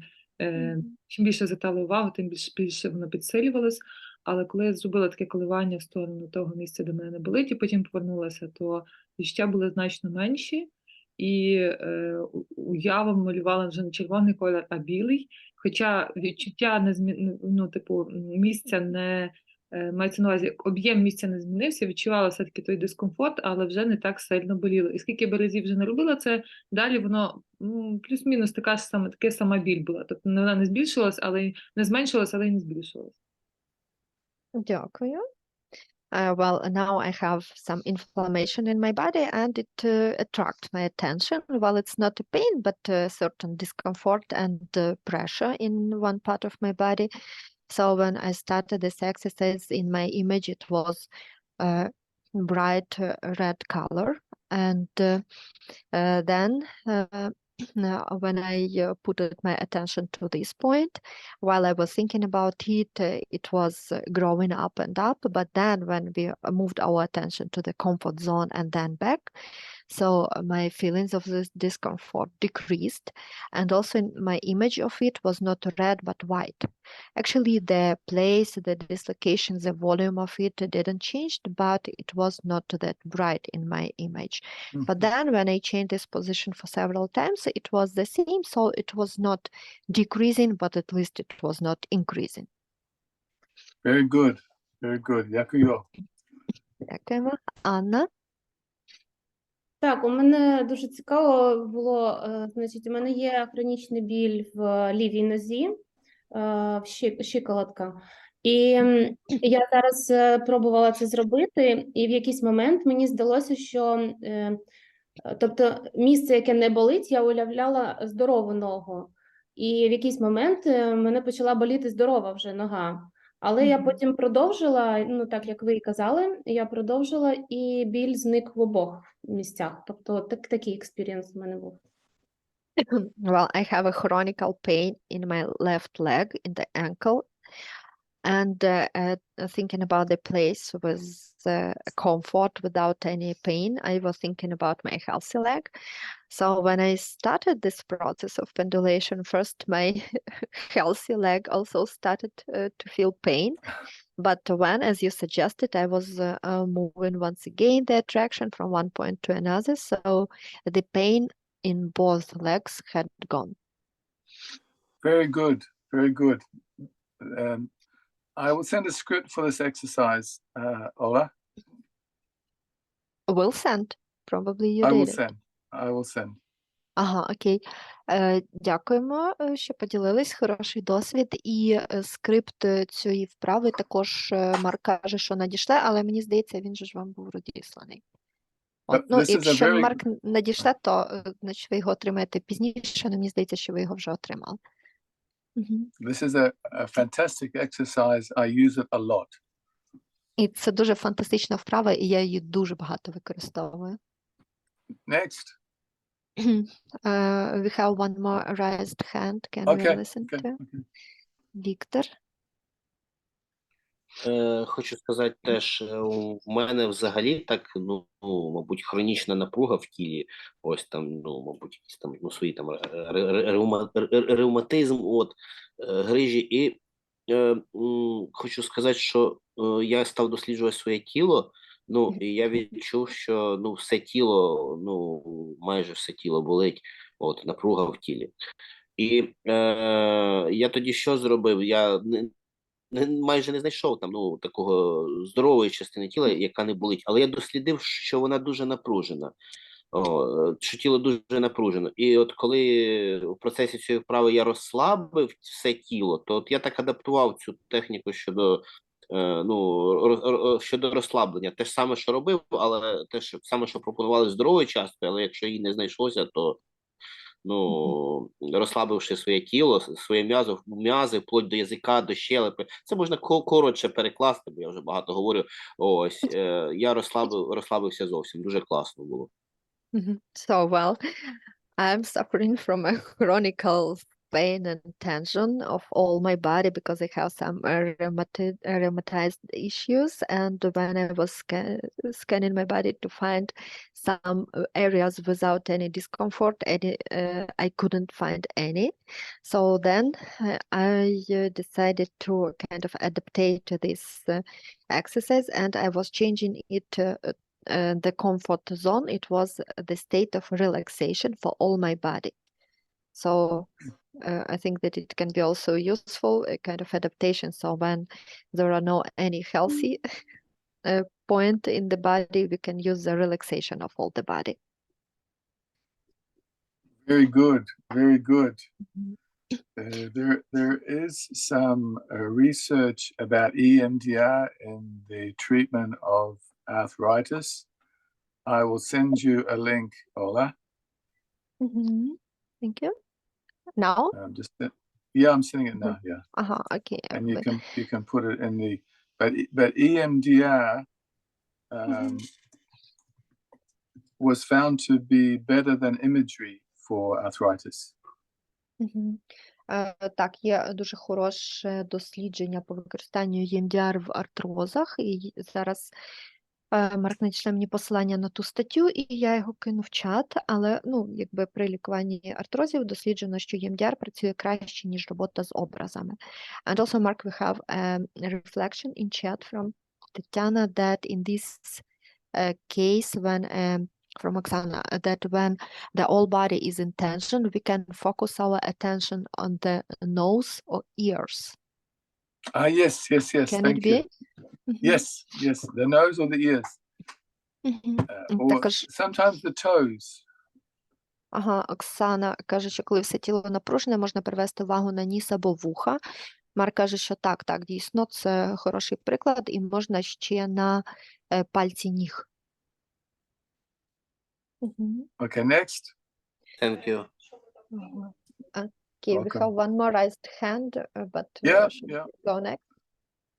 The hand. Тетяна, будь ласка, мабуть, я вже встань. Тетяна, у вас піднята рука, ви хочете щось сказати? Чи варто додавати до техніки лікування? Так. Можна, да? Чути? Да. Скажіть, будь ласка, чи варто додавати до вправи коливання техніки BLS для посилення ефекту? Дякую. And would it be better also to combine pendulation with BLS? Can we add BLS to bilateral stimulation to the pendulation technique? Of course you can. For some patients it could be distracting, that's all, but yes.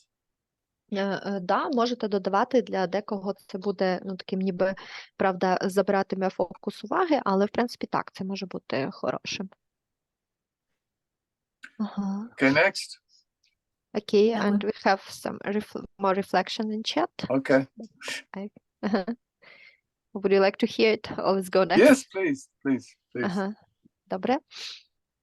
Юлія Лія, дякуємо за коментар.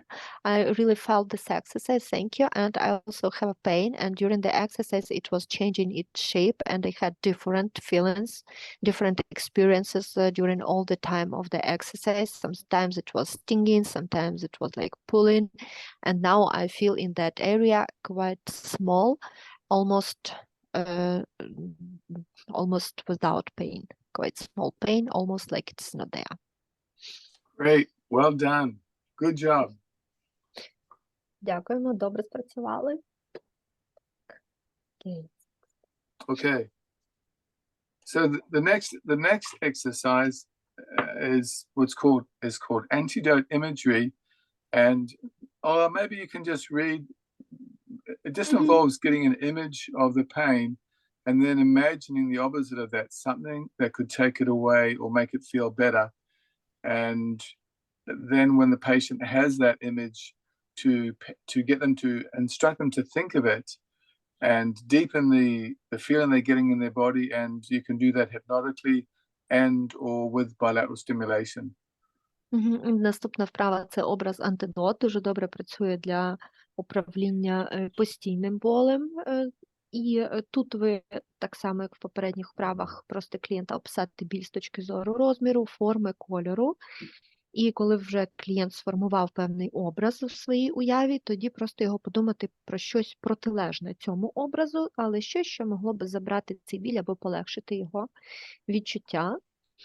Далі, коли клієнт має вже той наступний образ, ви просите клієнта уявити, що отой образ другий працює над тим, щоб полегшити стан клієнта, і посилюєте ці тілесні відчуття шляхом білатеральної стимуляції або гіпнозу.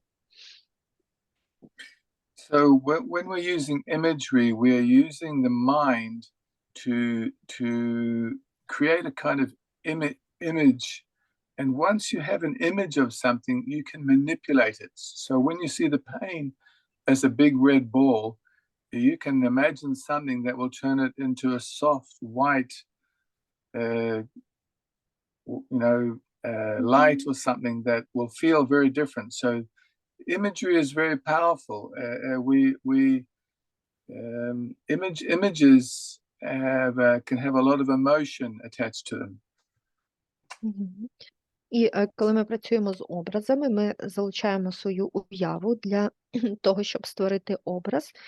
І треба створити максимально чіткий образ, тоді, коли вже в нас є цей чіткий образ, ним вже ми можемо маніпулювати. Наприклад, от як казала людина про червону яскраву кулю, то якщо, наприклад, в людини теж такий образ кулі, то можна спробувати перетворити її в якусь білу, таку м'яку кулю, і відчуватися воно буде зовсім по-іншому. Тобто робота з образами, вона є досить такою могутньою і потужною, і також образи, вони завжди дуже пов'язані з емоціями. And Mark, we have a question about image. So what if image, it is the image of an animal? І питання від Тетяни, а якщо образ – це образ тварини?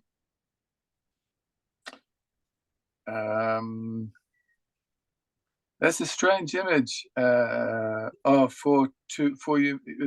You mean is the pain the animal, or is the antidote the animal? Ну, це такий трошки дивний образ. Тетяна, уточніть, будь ласка, тварина – це був образ болю чи образ антидот?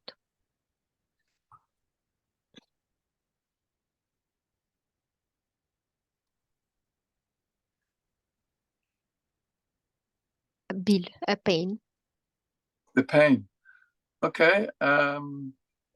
It's unusual, but then I would ask them to think of the opposite of that, something that could take just you do the process and see what happens. Ну, в принципі, щоб там клієнт не уявляв, я прошу уявити щось протилежне цьому образу, щось, що могло би допомогти. Ну, в принципі, що, дотримуйтесь протоколу і подивіться, що станеться. For example, maybe the animal will die, or maybe it will fall asleep, or maybe it will run away. Можливо, та тварина, наприклад, вона помре, або, можливо, вона засне, або, можливо, вона втече. Щось відбудеться. Okay. Okay. Next. Some people, for some people, imagery is not always easy. So just listening to bilateral stimulation and focus, when you're in pain, can also be very helpful. Ну, для деяких людей образи даються нелегко, їм досить складно щось уявити, то таким людям може бути корисно просто слухати аудіальну стимуляцію і зосереджуватися на своєму болі. So when because bilateral stimulation, even if you're not doing trauma processing, it always stimulates a kind of relaxation and a decreased tension. And many of my patients also use it for insomnia, for managing anxiety and tension, and many other things. Ну, що, в принципі, bless you. I don't. Тому що навіть якщо в процесі використання білатеральної стимуляції ми використовуємо лише її, а не вдаємося ще до репроцесуалізації травми, то цей процес сам по собі завжди призводить до певної релаксації, до зняття напруги. І дуже багато моїх клієнтів використовують це прослуховування білатеральної стимуляції самостійно для того, щоб справлятися з безсонням, з тривогою, з напругою, і зазвичай мають хороші результати. So next,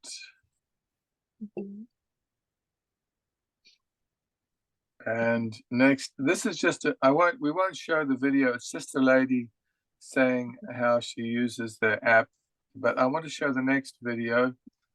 Ну, So це go to відео next ми... again. Ага, це Just go відео to, no не video, будемо don't worry, just показувати. go to next.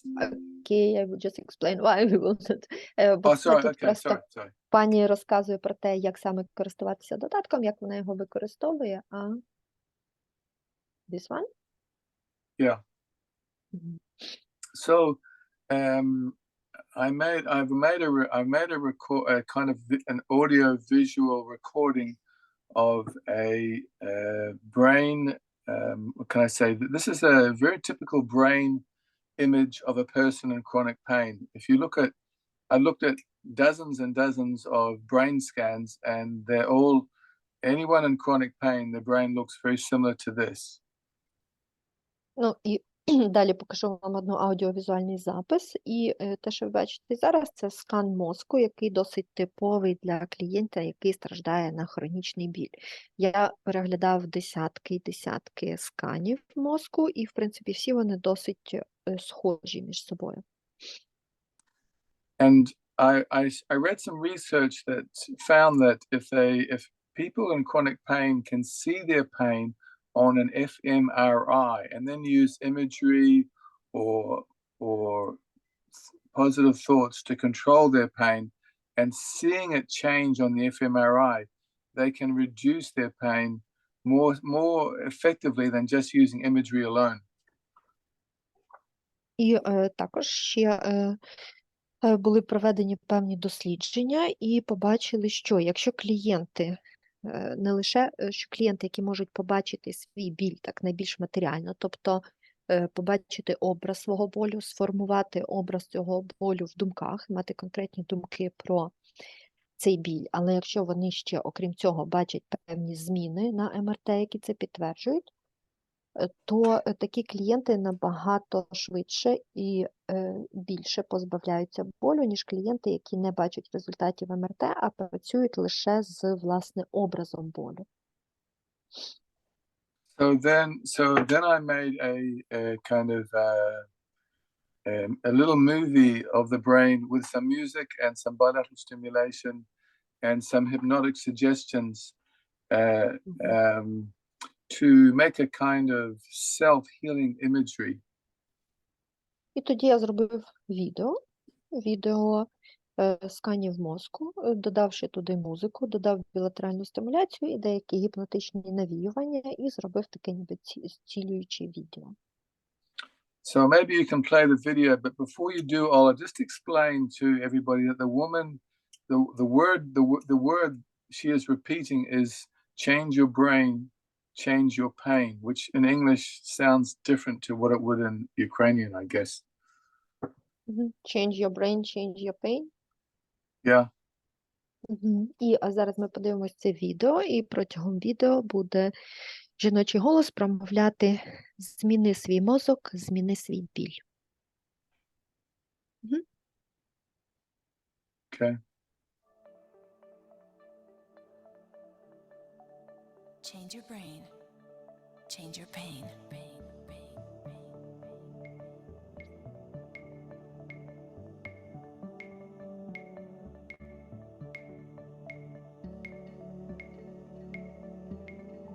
Change your brain, change your pain.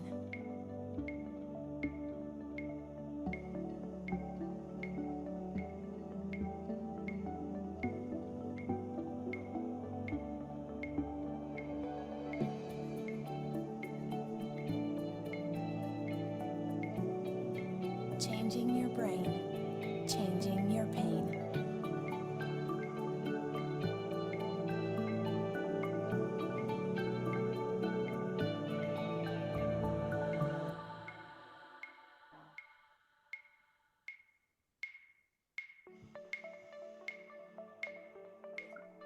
Okay, you can stop there, or it just repeats and repeats. Ну і так далі, воно там повторюється і повторюється But кілька разів. what this video is doing is it is sending information to the brain, visual, auditory, to tell the brain that it can change the pain. And of course, it won't cure the pain in just 1 minute, but by repeatedly watching it, and if you believe and use imagery, it is reprogramming the brain activity that maintains pain. Тобто суть цього відео в тому, що воно подає інформацію візуально і також аудіально, тобто створює певний образ того болю, і тут людина ще може бачити, як саме змінюється мозок, і цей образ змінюється як мозку, так і болю. І оце відео, прослуховування його навіть 1 хвилину в день, воно вже дозволяє перепрограмувати мозок і певним чином зменшити больові відчуття у людини. And you can find this video on my Overcoming Pain app. І це відео можете знайти також в тому застосунку Overcoming Pain. От той застосунок, про який вже говорили, і до нього є доступ. Next.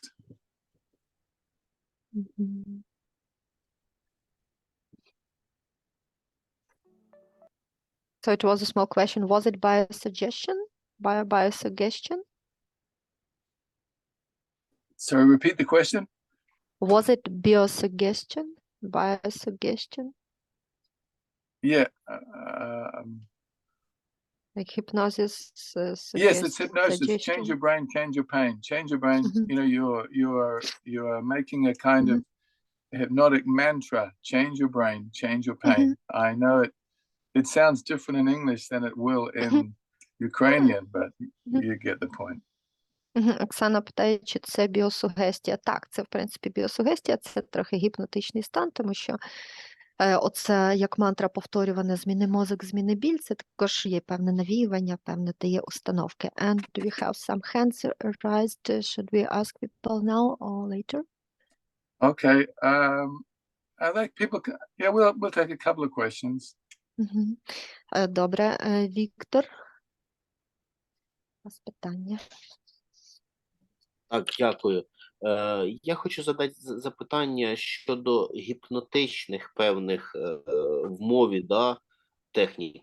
Ось, ну, цікаво, от, можливо, якось, ну, почути конкретно, да. От, ну, я то розумію, я вже склав докупи про те, що десь приблизно робиться, але якщо так от стисло почути про гіпнотичні ці техніки.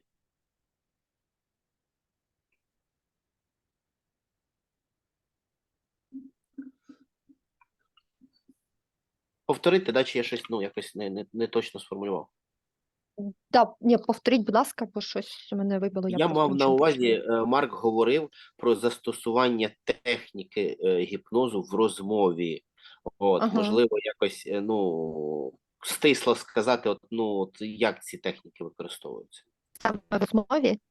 Так, в розмові, ну, бо про це говорилося. Ага, добре. So, Mark, you mentioned once about how to use hypnotic techniques in conversation, in communication. Can you please speak a bit more about it? Or maybe you can give some strict suggestions about it. Very, very quickly, I will just say that I use because I'm trained in hypnosis, I can tell the most important thing when you're making a hypnotic suggestion in conversation is to know when a person will be receptive to hearing some positive message. And then I just use words like you can heal, you can change, nothing lasts forever. And I just make things so I put some positive things in the thread of my conversation, always. Стосовно того, ну, я казав так, що я застосовую іноді гіпнотичні техніки в розмові. Ну, для того, щоб це застосовувати, то треба розуміти, що людина, з якою я говорю, вона сприйнятлива, тобто вона буде сприймати ці послання. Ну, зазвичай в розмові я там включаю такі слова, як ти можеш зцілитися, це можна змінити, ніщо не триває вічно. Тобто я вплітаю завжди в розмову певні такі зцілюючі, позитивні переконання, і думаю, що людина їх чує. I also I use this statement very often. I say to my patients, I tell them that they know more than they think, and this statement is really inviting them to believe that they have other resources or possibilities, and it's kind of accessing the subconscious mind. So I say, you know more than you think. I use this phrase a lot. І також є ще одна така фраза, яка ніби стандартно, я її дуже багато використовую для роботи з клієнтами. Це фраза, що ви знаєте набагато більше, ніж це уявляєте. То ця фраза, вона дуже добре працює, тому що вона дійсно заохочує клієнта вірити в те, що в них самих є дуже багато різних знань, і ця фраза зазвичай дуже добре впадає на підсвідомість людини і спонукає людину до такого, до кращого моментів впоратися зі своїми проблемами і дає можливість більше вірити в себе, ну і вже вишуковувати свої власні механізми. Тобто ви насправді знаєте більше, ніж ви самі це уявляєте. Оце така фраза, яка добре клієнтам допомагає. One more thing. Whenever a patient says something positive, it's very common that they will tell you a lot of negative things and then one positive thing and then keep talking very quickly, and it's very important to say to bring their attention back to the positive thing and be curious about that. Ask them how did they accomplish that thing, and what does it mean if they could do that. So in conversational hypnosis, you're paying a lot of attention to the patient's words and things that they say that could be indicative of a resource that the patient is not paying much attention to. Ну, і також ще завжди я звертаю увагу на те позитивне, що говорить клієнт. Тому що буває так, що клієнт говорить дуже багато різних негативних речей, потім щось там скаже позитивне, але якось швиденько перескочить на інші теми і почне говорити далі. А ви повинні завжди зосередитися на цьому моменті, його вловити, зупинити клієнта і почати так з цікавістю розпитувати про той момент, позитивний момент. Тобто в цьому гіпнозі, в спілкуванні ви повинні завжди оці моменти позитивного в клієнту акцентувати увагу на тому, а яким чином це досяглося, що до цього привело, як вийшло це хороше. Ви повинні дуже багато звертати уваги на слова клієнта і виділяти. От з них такі більш значимі, тому що дуже часто такі слова можуть бути індикатором ресурсу клієнта, того ресурсу, до якого клієнт поки що ще сам по себе не має доступу. Next slide. Супер, дуже дякую, шикарно. Good question. Thank you. Дякуємо за питання. So the next technique is to make an imagery based on the sensations that the patient reports in EMDR following the bilateral stimulation. So if they say they feel more relaxed, you will ask them, is there an image that goes with those sensations? And a thought maybe, and then install that with bilateral stimulation or hypnosis. Наступна техніка полягає в тому, що ми створюємо образи до отих відчуттів, про які нам говорить клієнт, які в нього виникають в процесі білатеральної стимуляції. Тобто, якщо, наприклад, ми провели кілька сетів білатеральної стимуляції, питаємо клієнта, що він відчуває, клієнт каже, відчуває певне розслаблення, то ми питаємо, а чи є в цьому відчуття якийсь образ? А чи є якась думка, яка відповідає цим відчуттям? І потім, коли ми оце все сформуємо, ми звертаємо увагу більше на це, думаємо про оцей образ, ці думки, і вже їх посилюємо білатеральною стимуляцією. So normally in EMDR, when the patient reports that their pain is reduced or their anxiety is reduced, you know that you just make the installation and it's finished.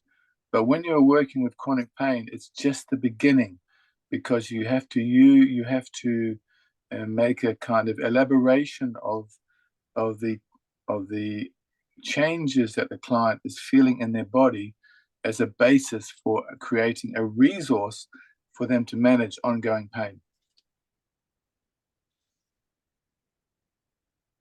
І якщо в класичному, в такій нормальній роботі EMDR з клієнтами, коли клієнт нам каже, що зменшився біль, зменшилась тривога, тоді це ок, ви проводите інсталяцію і йдете до завершення, то є кінець сесії, то в роботі з хронічним болем то є, власне, тільки початок, тому що це все дає можливість вивільнити певні зміни в тілі, які ви потім закладете в основу для того ресурсу, яким клієнт буде зменшувати свій хронічний біль. Okay, so just go next for about, actually just go to, let's see, go next,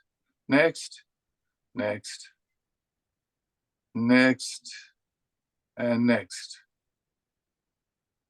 So these are just a list of comfort words back. Mm-hmm. So sometimes it's easy to describe anxiety, pain, and trauma. It's not so easy to describe when there is no pain or no trauma. So this is just a list of words that, if you like, are opposites: hot and cold, dull and sharp, soft and hard.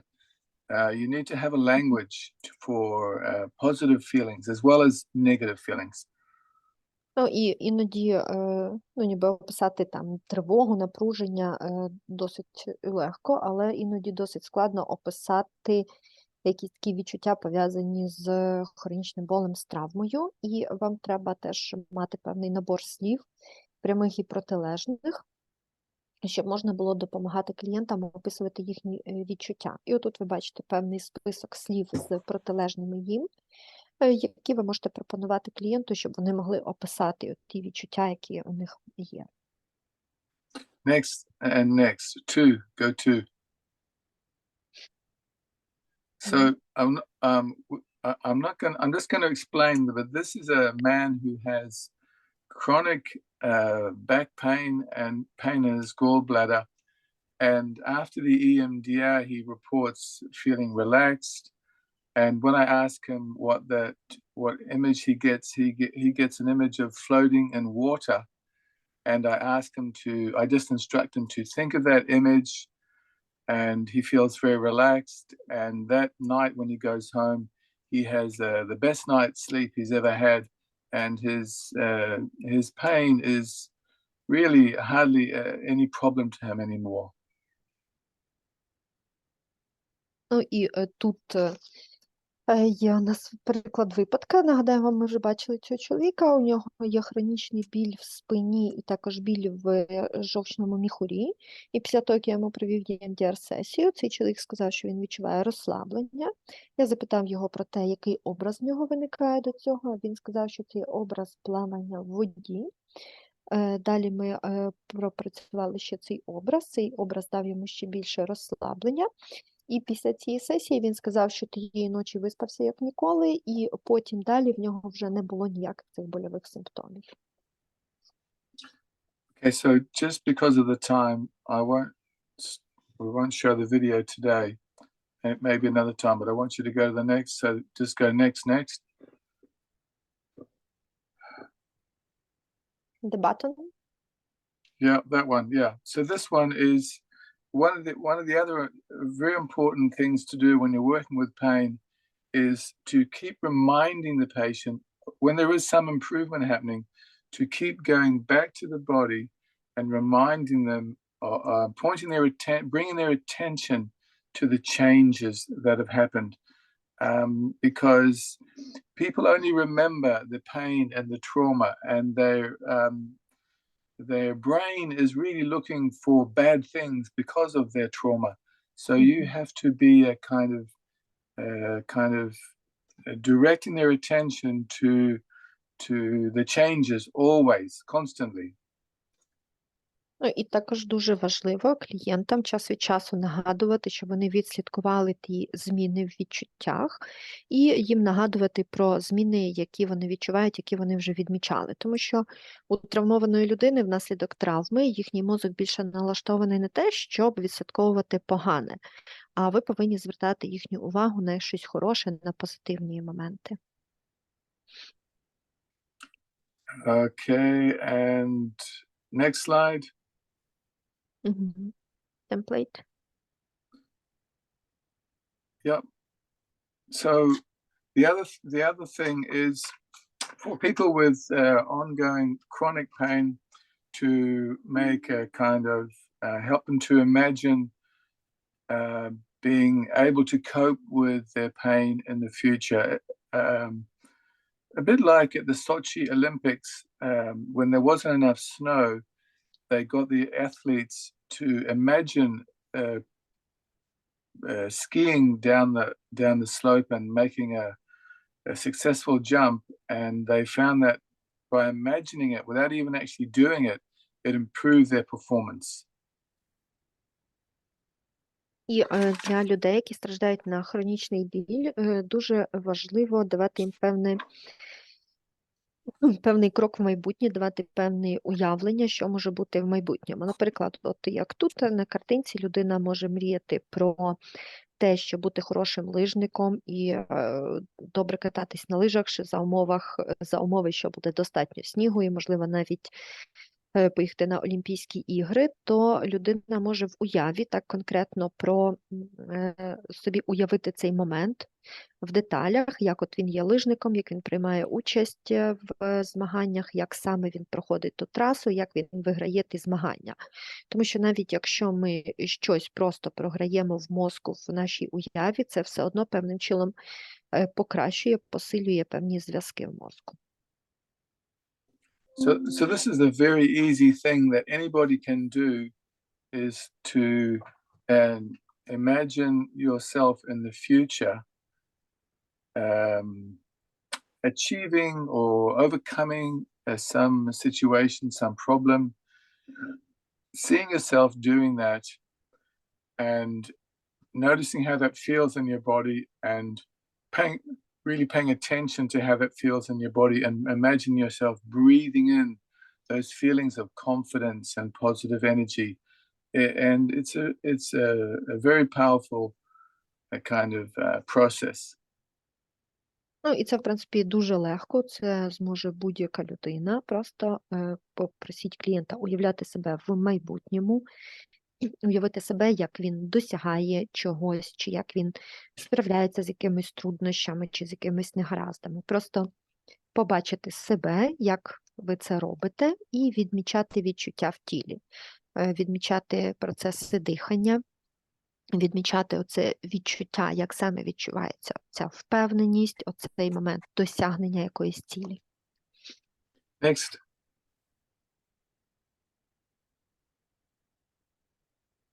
These are the words. I will send you a script as well. Let me make a note. So Це, в people can принципі, just go. ну, слова, якими ви можете перепрацьовувати цей шаблон майбутнього, і Марк надішле також вам скрипт від цього процесу. Okay, so go next about 5, because we won't have time for the video. But tell them that when we do the supervision, I will show some more of the videos if we have time. So, tell me where should I stop. І зараз ми деякі відео проскакуємо по дуже мало часу, але Марк нам обіцяв супервізію, можливо, навіть не одну, то там також можна буде розібрати ці відео більш детально. Dyadic resourcing. Dyadic resourcing, yeah. So this I'm only going to mention this, but dyadic resourcing is what you saw in the video with the boy earlier when he started to become when I did the work with the child and the adult, and the boy believed that it was that he could stand up to his father. So a dyad is just when a thing that has two parts to it, and in dyadic resourcing, we are helping the person. It can be the part can be a part of the person, or it can be an external resource. But the idea is to create a relationship between a resource person or state and the wounded, vulnerable part of the person, and get the dyad to help, get the resource part to help. І встановлення діадного ресурсу, в принципі, це те, що ви бачили на тому відео з юнаком, тобто там, де я ніби дав можливість зустрітися його дорослій та дитячій частин. І внаслідок тої роботи, що доросла частина показала дитячій частині, що вона може потурбуватися про неї, то у цього хлопця з'явилась впевненість, що він може протистояти своєму батькові. Тобто діадні ресурси, вони завжди складаються з двох частин, з двох часток. Це може бути дві частки однієї людини, або можуть бути якийсь зовнішній ресурс. Але основний момент тут в тому, що ми створюємо певні стосунки, взаємовідносини між ресурсною людиною чи ресурсним станом, ресурсною частиною однієї людини і пораненою частиною людини. Тобто даємо йому якусь діаду, тобто когось другого для того, щоб покращити ресурс. Okay, and then we're going to go next to 51, hypnosis. I don't see numbers. So this one. That's okay. That's it, yeah. Mm-hmm. So I'm just going to briefly mention hypnosis today, and maybe we'll have another, can be a subject of a workshop next year. But in hypnosis, it's a very there are two basic ways of using hypnosis for pain management. One is to process trauma through hypnoanalysis, and one is to use hypnotic strategies to teach patients how to use hypnotic strategies for managing pain. Ну і зараз ми тільки дуже коротко поговоримо про гіпноз та його використання. Дуже сподіваюся, що наступного року ми зробимо окремий вебінар по гіпнозу. Але так, в основному у гіпноза є два основних застосування. Перше – це опрацювання травми шляхом гіпноаналізу. І другий – це використання гіпнозу для того, щоб навчити клієнтів, як вони можуть самостійно справлятися з власним болем. Okay, next. So 2 slides. So next. So there are 4 main applications of hypnosis. One is for uncovering trauma. The second one is for pain relief. The third one is to reduce emotional stress. And the fourth is ego strengthening. And then I have made 12 different scripts for each one of those purposes. І зазвичай ми можемо використовувати гіпноз для чотирьох цілей. Перше – це розкриття травми. Друге – це для аналгезії або знеболення, щоб забрати біль. Третє – це для зменшення емоційного стресу, навантаження. І четверте – це для зміцнення его. І далі ще в мене є 12 окремих скриптів для кожного методу використання. Okay, so next.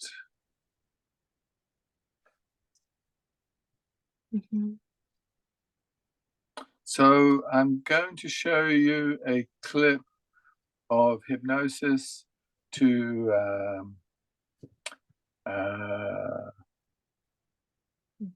actually no, I want to show you something else. I will save this for another workshop, but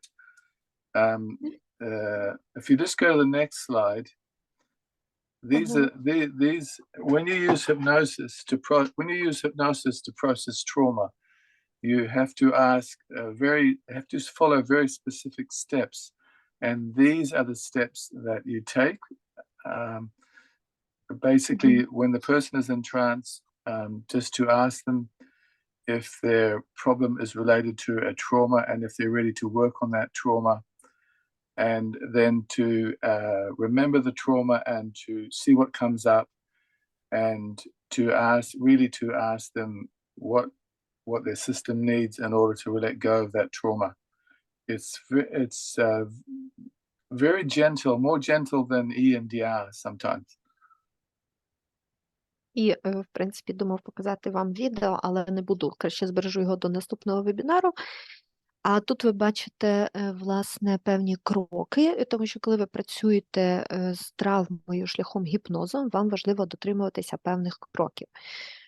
Тобто людині, яка перебуває вже в певному трансовому стані, ви повинні задати приблизно ці питання. Тобто запитати, чи пов'язана теперішня проблема з якоюсь травмою з минулого, далі попросити людину згадати ту травму, далі подивитися, до чого приведе людину ця травма, як ми можемо з цим працювати.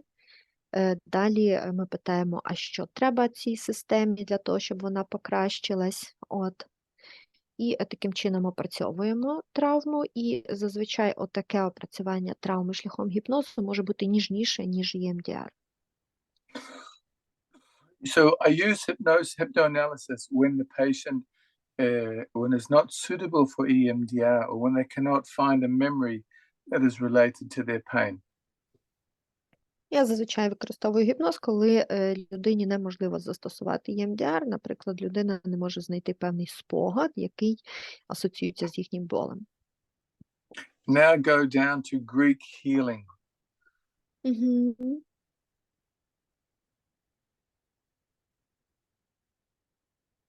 That's it. So this back. Oh, back. Okay. This one with arrows? No, back. Back. Gloves, anesthesia, no. Back yes, one more. yes. Greek healing, Okay, I find it. So this is just, I will explain, but this is a script to create the conditions for healing and to create a kind of a healing journey. And it's based on the ancient Greeks who built healing temples where they had where people could go and have a kind of temple sleep, which was like a kind of hypnosis, and then they would be guided to go inside and to find what they needed to heal. And so in hypnosis, it creates a kind of can I say a situation where the client can find what they need to heal. І це ще один метод грецьке зцілення. Це ніби провести людину через таку зцілюючу подорож. І, в принципі, це відсилка до того, що робили древні греки. Вони будували такі ніби цілющі храми, коли людина могла прийти і там ніби поспати, перебуваючи в певному трансовому сні. Це так називалось у них храмовий сон. І коли люди туди приходили, щоб поспати, вони також там перебували в певному гіпнотичному стані. І в цьому гіпнотичному стані цього сну їх вели до того, щоб вони знайшли те, що їм треба для зцілення. Тобто тут ви також клієнту створюєте певну ситуацію, де клієнт зможе знайти, що йому потрібно для зцілення. Next. So glove anesthesia is a very old and popular hypnotic technique for managing pain. So unlike hypnoanalysis or even Greek healing, this is a method for actually giving the patient a skill to control their pain. І анестезія по типу рукавичок – це один з таких древніх методів управління болем. Ми вже говорили про гіпноаналіз і про грецьке зцілення, а це метод ще древніший, він дає людині можливість відчувати, що людина може контролювати свій біль. And it simply involves getting the patient to imagine their hand in a bucket of ice water and going numb, and then taking that hand and transferring the numbness to the part of their body where they feel the pain. І так, щоб коротко описати, то тут ви просите клієнта уявити, що вони занурюють свої руки в льодяну воду, чекають, поки руки оніміють від холоду тієї води, а потім людина ту руку переносить на те місце, де біль, і частину цього оніміння з руки віддає в то місце, де біль. And can you show the video now, please, Ola? This is a woman with very complex chronic pain. She has pain in her knee joint and is medically unexplained pain. І тут відео жінки, яка має досить такий складний хронічний біль. У неї дуже сильні болі в колінному суглобі, причому медично непояснювальні.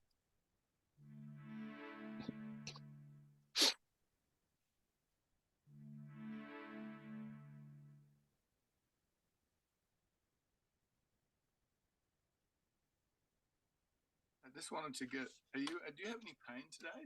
А сьогодні вам болить? Yeah. Да, болить. Yeah. Well, okay.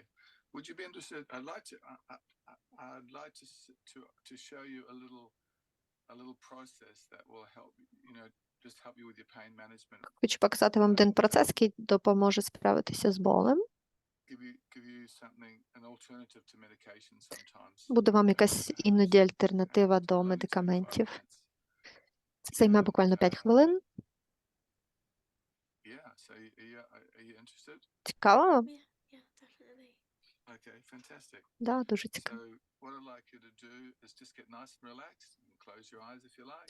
І спочатку давайте розслабимось. Хочете, то можете закрити очі. Into your own space, just letting go of the things that we've been talking and thinking about today. Відпустіть всі думки, про які ви сьогодні думали. To the possibility of learning something new. І скеруйте свій мозок на можливість щось дізнатися новеньке, набути якихось нових здатностей і отримати сьогодні здатність вміти управляти своїм болем, який приносить вам такий сильний дискомфорт.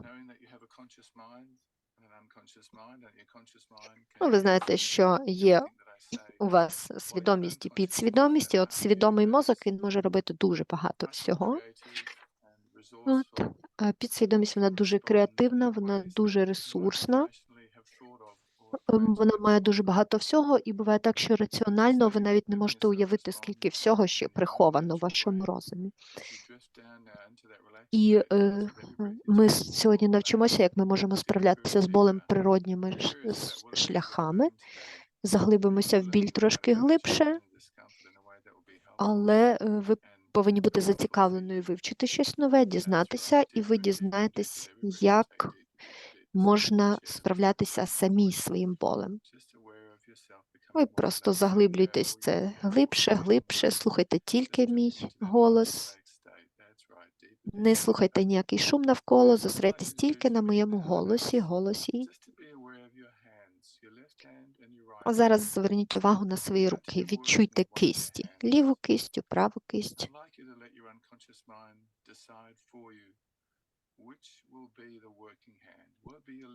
І нехай ваша підсвідомість вирішить, яка рука сьогодні буде ведуча, ліва чи права. Тобто якась з ваших кистей буде посилати сигнал, яка кисть буде робоча. Так, підсвідомість обрала? Добре. Тоді уявіть, що ви оцю ведучу руку, яка сьогодні ведуча, засовуєте в відро з холодною водою, льодяною водою. Засовуєте і відчуйте, як ця рука в тій холодній воді холодніє і прям оніміває від цього холоду. Вам холодніше і рука німіє. І оцей початковий шок від тої холодної води, він проходить, а зараз ви просто відчуваєте, як рука холодніє і оніміє, як цей холод і оніміння заходить через кожен палець в руку, рука німіє. Холодно і оніміло, відчуття відсутності відчуттів. Відчуваєте це? Рука вже оніміла, чи ще треба потримати? And now what I'd like you to do, Alice, is think of focus on the rest of your body. Далі зараз зосередьтесь на всьому тілі і вирішіть для себе, яка частина тіла зараз хоче полегшення від болю чи дискомфорту. An area of your body that you can reach with that hand. І чи цю частину тіла ви можете достати тою рукою. Тоді, будь ласка, візьміть ту руку і покладіть на оту ділянку, де треба полегшення. Зробила?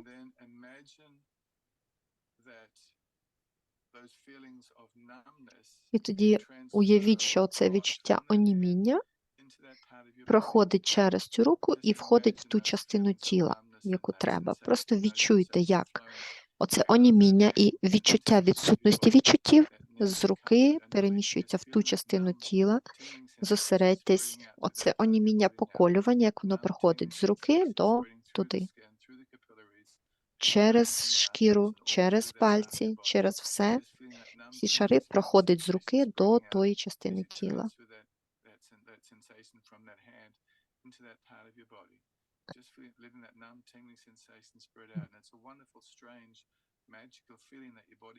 Так, це такі дуже дивні, дуже чарівні, магічні відчуття, але ваше тіло може їх продукувати, воно може їх передавати. І відчуйте, як ці відчуття проходять глибше, глибше і глибше, і як біль від них зменшується. І ця робоча рука, вона сьогодні зцілююча рука. Відчуваєте? Ще потрібно чи достатньо?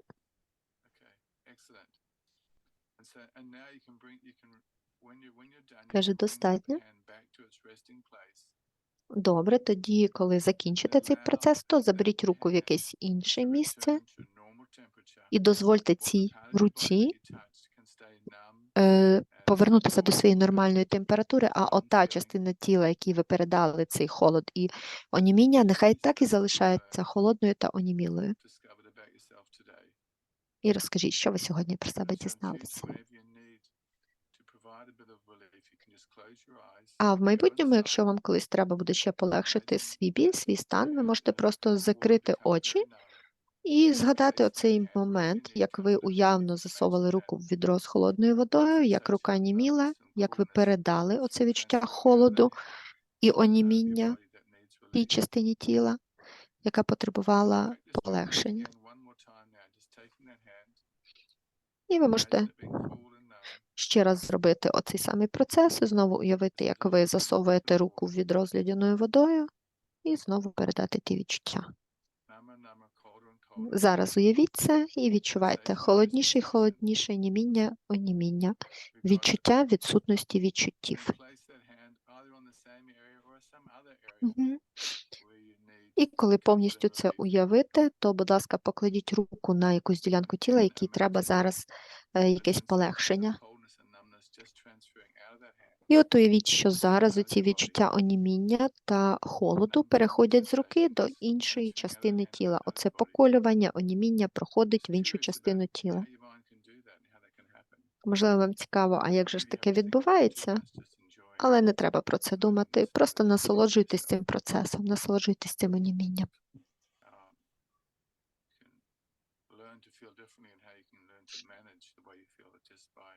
Просто відчувайте, дивіться, як ви можете почувати себе по-іншому, і як ваша одна рука може передати інші відчуття іншій частині тіла.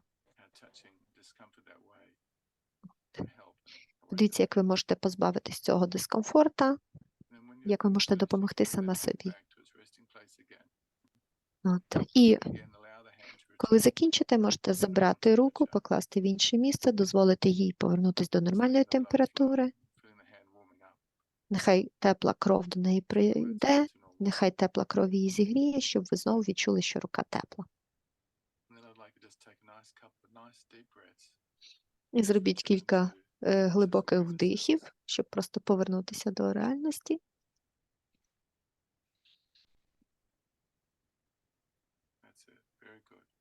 Ну, так, дуже добре.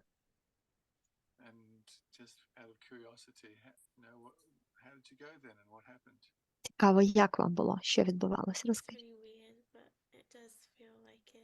Дуже цікаво, дійсно так і відчувала. Відчувала, як біль полегшився, дійсно зовсім інші відчуття. Not as intense. But it seems it's just crazy that you can do that. І здається, це щось таке дуже дивне, що я сама можу це зробити. How big a difference it made on the intensity of the pain. If the pain, if you were to rate the pain. А якби я попросив якось відмітити рівень болю до і після, то як би ви це відмітили в цифрах? Before I'd say it was like a 6. То було I'd say like a 2. 6, після вправи 2. Well done. So you can do that, Alice. You have that ability. Бачите, ви можете це зробити, у вас є здатність це зробити. Просто використовуйте свою уяву і пам'ятайте, чому ви сьогодні навчилися. Тому, якщо треба, можете заплющувати очі, уявляти, як одна рука оніміла. Можете знову згадувати це відро з ледяною водою, а можете просто згадувати ці відчуття.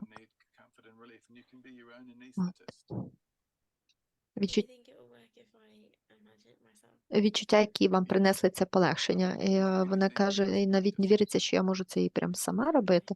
Так, ви можете сама, просто треба трошки попрактикуватися. Я вам надішлю запис сьогоднішньої сесії, ви можете слухати голос і попрактикуватися, щоб краще виходило. І наша підсвідомість, вона дуже здатна на дуже багато різних речей. І все, що вам треба, це просто отримати доступ до своєї уяви і далі її використовувати. І ви просто згадуйте, коли треба буде, як оце відчуття оніміння, як ви це робили, і просто побудьте в тому стані. Next.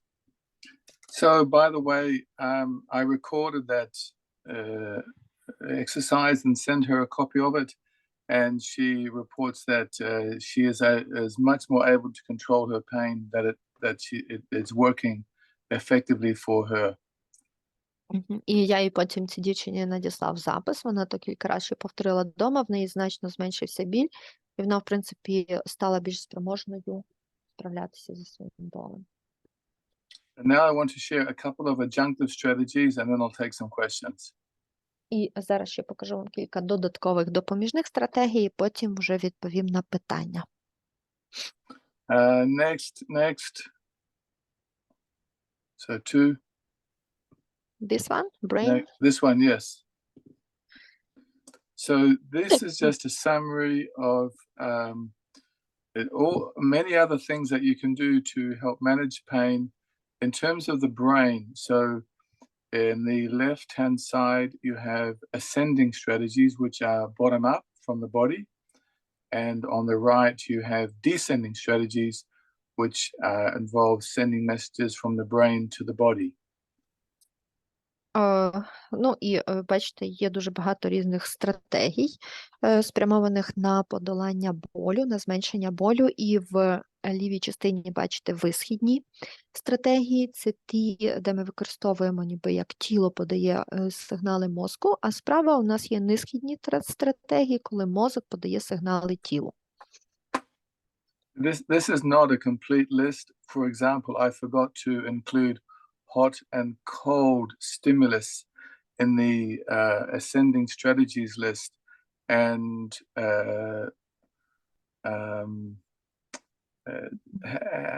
having cold stimulus has been found to increase circulation and reduce inflammation. It's quite a popular strategy in the UK and some parts of Europe now. Cold, yes? You meant cold. Cold, yeah. І це, в принципі, не всі стратегії, які можна використовувати. Тут ще я забув в перелік висхідних стратегій додати гарячі та холодні стимули. Це висхідна стратегія, і за використання холоду воно підвищує циркуляцію крові і тим самим зменшує запалення. В принципі, це така досить популярна процедура лікувальна в Великобританії і зараз також в деяких країнах Європи.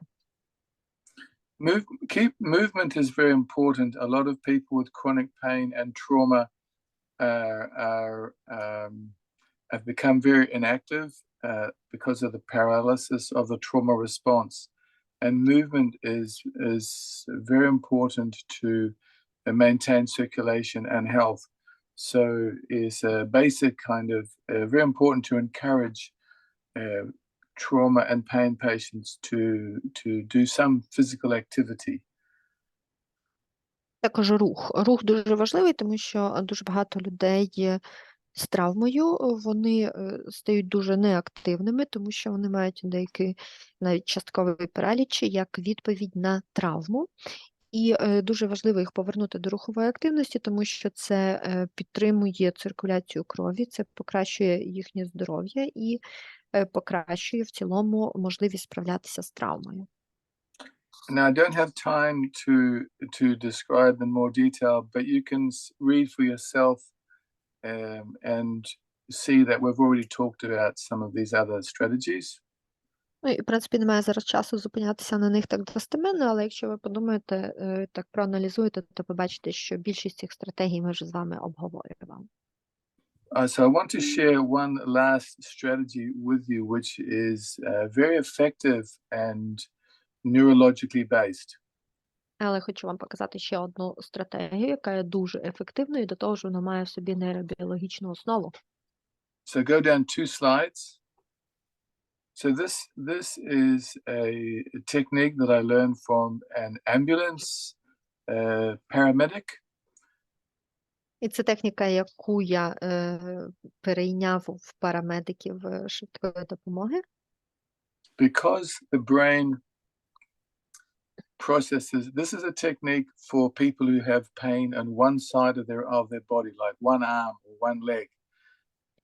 Ця техніка хорошо підходить для людей, у яких є біль лише в одній половині тіла, наприклад, лише в одній руці, лише в одній нозі. When the brain receives the pain signal from it is basically processed on the opposite side of the body. So if the pain is on the right side, the brain processes it on the left side and vice versa. Ну, і коли мозок отримує сигнал про біль, то зазвичай мозок отримує сигнал про біль з протилежної частини. Тобто, якщо болить ліва рука, то сигнал про біль отримує права частина мозку і навпаки. So if you have a pain in your right elbow and you get someone to touch your left elbow in exactly the same location with a gentle pressure, the pain in the right elbow will often disappear. Наприклад, якщо у вас болить правий лікоть, і ви попросите когось доторкнутися до вашого лівого ліктя саме в тому місці, де болить, і попросите натиснути на те місце, то ви побачите, що біль зникне. Thank you, Olive. So you're showing the instructions. I just thought that it would be better. Yeah, you did good. Thank you. So people you can explain that, but it's very can I say very effective for this kind of pain, and it's better if you can get someone, if I don't know how it is in Ukraine, if therapists can touch their patients. I don't often do this technique, but it is really effective if nothing else is working. And if you can't touch, it's better to have someone else do the touch than have the patient do it themselves, maybe a relative or a friend.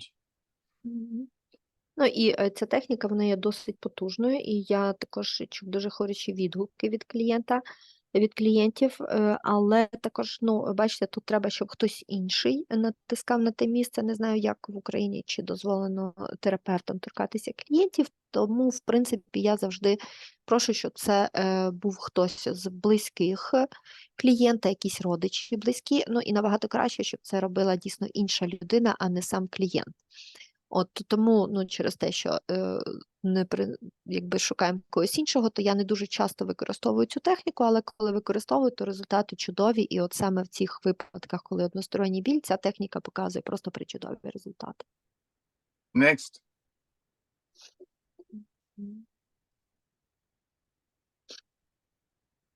So touch is really important, and when people have some physical intimacy, some touch, some hugs, even massage, it helps them to, it actually reduces their pain levels and their emotional distress. And then next again. Ну і дотики дуже важливі. Дотики, обійми, дотик іншої людини, яка важлива клієнту, воно дуже знижує біль.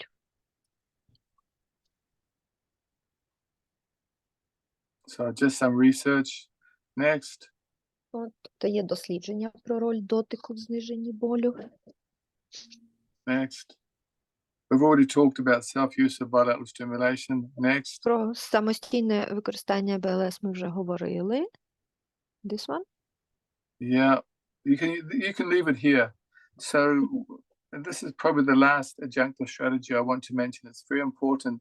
So lack of sleep is a big problem with chronic pain sufferers. About 50% of chronic pain sufferers have sleeping problems, maybe more, and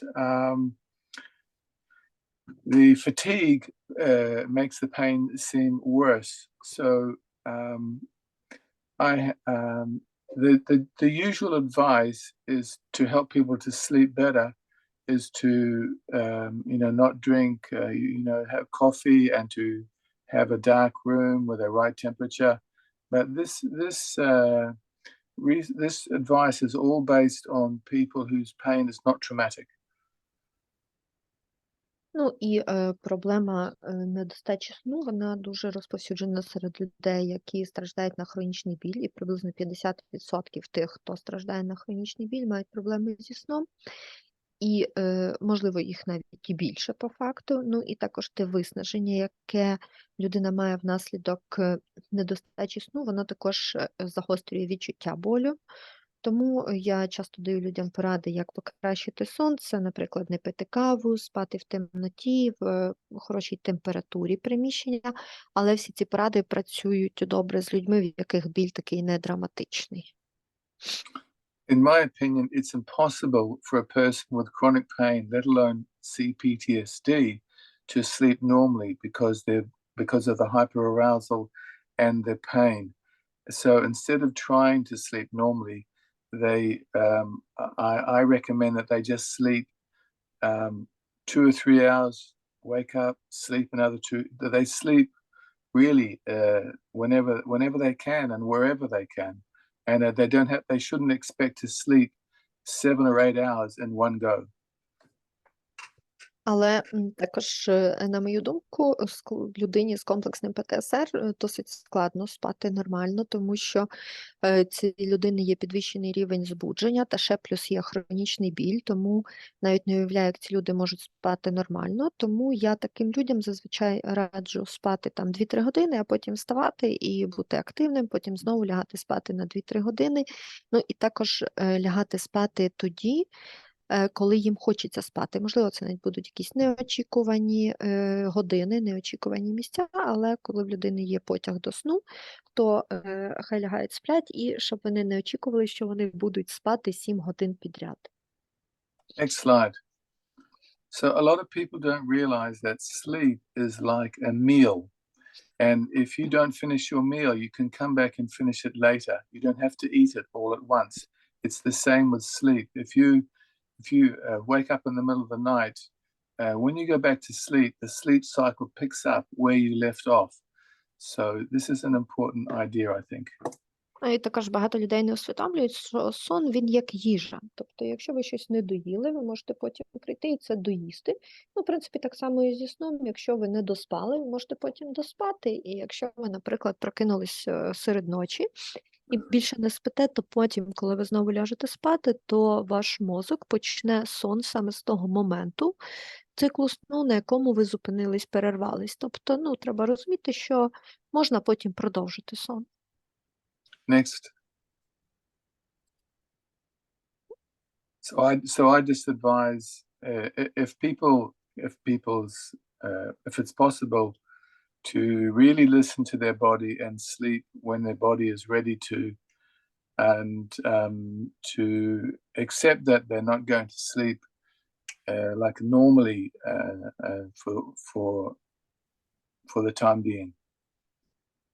Ну, тут є певні секрети вільного сну. І я також досить часто людям кажу, щоб вони, якщо мають проблеми зі сном, то лягали спати тоді, коли вони відчувають, що їхнє тіло зараз готове поспати, а не лише в ті години, які ніби так офіційно відведені для сну. And sleep should be the number one priority in life, and other things, as other responsibilities, as far as is possible, should be second, which is the reverse of how most of us live our lives in the modern world. І також сон повинен бути найпершим пріоритетом. Тобто в людини на першому місці в житті має бути сон, а всі остальні обов'язки мають бути на іншому, на наступних місцях, якщо це, в принципі, так критично можливо. І бачите, це звучить досить протилежно тому, як більшість з нас звикли жити. Thank you. I'm finished. I'm sorry I talk so much, and now I will take some questions. Дякую всім. І я і так дуже багато говорив, а зараз тоді переходимо до питань. Світлана, ви давно чекаєте. Дякуємо за ваше терпіння. Ми вас слухаємо. Добрий день, дякую дуже, Марку, за весь курс. І маю питання на таку тему. В слайді про самостійне використання БЛС було зазначено протипоказання, як я то побачила.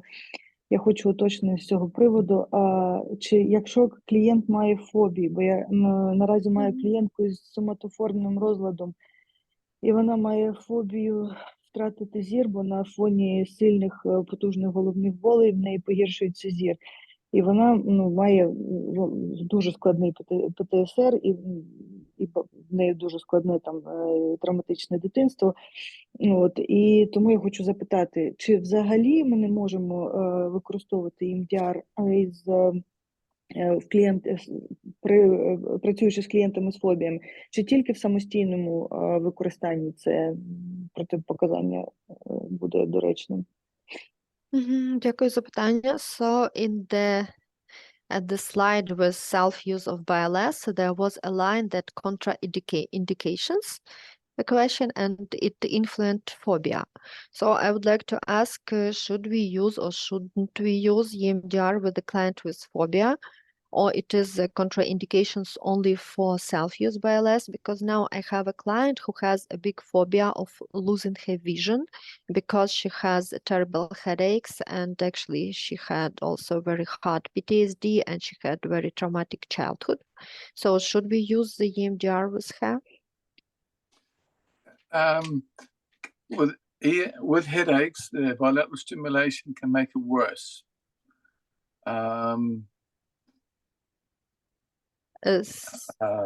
Yeah. Say it please once again. Yes, with headaches, the bilateral stimulation can make it worse. При головних болях білатеральна стимуляція може погіршити стан. Тому це взагалі певне протипоказання, бо в неї комплексні болі по всьому тілу, вони мігрують і вони не мають медичних підтверджень. Це не тільки головний біль, на який вона скаржиться. Well, actually, she had complex pains, and those pains are migrating from one part of her body to another part of her body, and also headaches. But all those pains don't have any medical explanation. So, is it a contraindication? Okay. She sounds to me. I'm thinking that there was a lot of dissociation, and that for that reason, some other strategies like maybe ego state work or hypnosis will be better. I'm just have a sense there's a lot of dissociation there. Is that right? Я думаю, що тут дуже багато дисоціації в цієї клієнтки, що в неї дуже багато розщеплення, і ніби такої невідповідності, немає контакту між її відчуттями, почуттями і свідомістю. Так виходить? Так, в неї дуже сильна дисоціація, і я хотіла просто перестрахуватися перед використанням EMDR, і тоді буду чекати на курс гіпнозу від Марка. Дякую дуже за відповідь. Well, she really has very high dissociation, so I just wanted to ask you about it before starting to use EMDR. So I think that I would better wait for your hypnosis course and to do it later. Thank you, Mark. Thank you very much. Дякую. Добре, тоді йдемо в чат. Питання від Марини: чи можна застосовувати техніки гіпнотичні та EMDR з вагітними жінками при роботі з хронічним болем або тривогою? Question from Marina from chat. Can we use all those techniques, hypnosis and EMDR, with pregnant women working with chronic pain or anxiety? I don't work with pregnant women, but I'm not aware of any risks or problems. Я, в принципі, не працюю з вагітними, але я не думаю, що там є будь-які ризики, щоб спробувати. And the question about that man from the video with the gallball The gallbladder, pain. yeah. Yes. Питання від Олени: чоловік не хотів лікувати каміння в жовчному міхурі, чи лікувався, але не допомагало медикаментозно. So, that man didn't want to treat his gallbladder with medicaments, or he had medical treatment and it was unsatisfying. He had medical treatment, but it was unsatisfying. Він лікувався медикаментозно, але лікування не допомагало. Питання від Олени: як визначити, коли умісна робота з шаблоном майбутнього? How can we know where should we start the work with the future template? Okay. Oh, this is a big question. When you're finished with the EMDR and the hypnosis, and the patient has a chronic persistent pain, and they will have pain in the future, usually towards the end of the treatment. But really, sorry to confuse you, Ola, when the patient is anxious about their ability to cope in the future with the pain. Тобто, якщо ви вже закінчили терапію EMDR, провели терапію гіпнозом, але в клієнта ще зберігається девчому біль, і ви знаєте, розумієте, що в клієнта і буде в подальшому біль, і особливо, якщо клієнт має певні тривоги щодо того, як саме він буде справлятися зі своїм болем в майбутньому.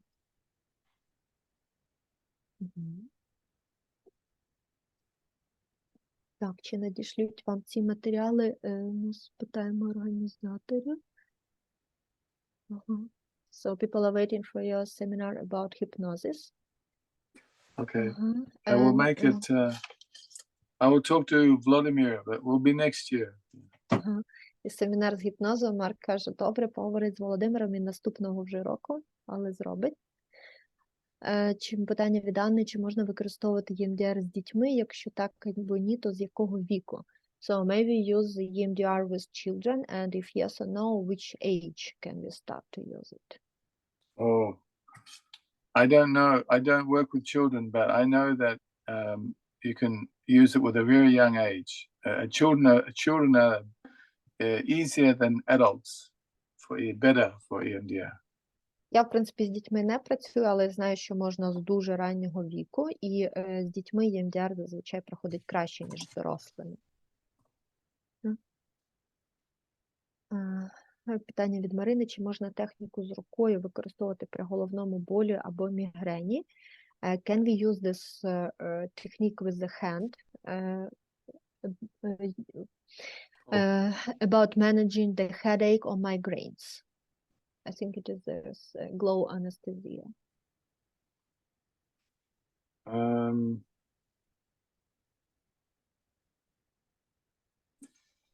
You could try. I have not used it for headaches, but you could try. You could try. But usually headaches are dissociative, and they're about conflict. So even if it helps, I would suspect that it would only give temporary relief unless the cause of the headache is addressed. В принципі, я не застосовував цю техніку з рукою при головному болі, але ви можете спробувати, може і поможе. Але хочу сказати, що головні болі, вони завжди в дечому дисоціативні, тобто там є певний конфлікт між певними частками, тому швидше за все, якщо ефект і буде, то він буде тимчасовий, тому що тут треба знайти і пропрацювати, власне, отой конфлікт, який лежить в основі. Питання від Володимира. Наскільки високим має бути рівень гіпнабельності в людини, щоб людина могла опанувати техніку з зануренням та онімінням руки та тіла, як Марк визначає ці рівні гіпнабельності? So, how high should be the level of hypnotizing in a person to for me doing that glove anesthesia technique, and how do you access those levels of hypnotizing? That's a good question. I will send you a questionnaire to assess for that. Mindfulness, mind styles. But anybody can. Only maybe 1 and maybe 10% of people who are not hypnotizable will not benefit. But 90% of people will be able to do this. Ну, стосовно визначення рівнів гіпнабельності є певний опитувальник. Марк сказав, що нам його надішле. Але так, в цілому хочу сказати, що десь тільки 10% людей не піддаються гіпнозу, а в 90% це вийде. Так. В чаті питань більше немає. Оксана. Да, доброго дня, чуть мене добре. Хотіла сказати, це більш не питання, а відповісти теж колегам своїм, що у мене дитина 6 років, і ми проходили дуже важке з ним лікування там з 3 місяців, і в нього дуже були великі страхи. Тобто я вже працювала різними методами, там і арт-терапії, він вплоть до того, що боявся ходити в туалет сам, постійно я його ходити должна була з ним. І я от саме застосовувала зараз з ним метод EMDR, саме там, де цей човник. І зараз, уже після 3 використань, він почувається себе добре, і цей страх з них, після страху піднялася в нього злість. Дуже багато було злості, ми потім працювали з цією злості, і зараз він нормально ходить сам по коридору, не боїться, в туалет йде. Тобто 3 рази навіть хватило, тому що фактично я навіть 3 роки різними іншими методами пробувала, а воно не допомагало. Так що дякую, хотілося сказати, і таким досвідом поділитися вже прям результатами з дитиною, які є. Дякуємо вам. So I just want to share my experience. I have a 6-year-old child, and during last 3 years, my child suffers from huge fears, and he is so much scared that he cannot go to the toilet. At night, I need to follow him all the time, and I was trying to proceed it with art therapy and other techniques, but now I started to use this EMDR technique with the bot, and after only 3 times I used this bot, those fears reduced, and after those fears a lot of anger raised up, and then we were working on those anger. But now my child feels much better, and he can freely go to the toilet, he can freely go at the flat, and it was only 3 times of using EMDR, and it gave me much more than I was trying to obtain for 3 years of using other methods. So thank you very much for this. Great work. Дякуємо, ви чудово попрацювали. Так, які ще є питання?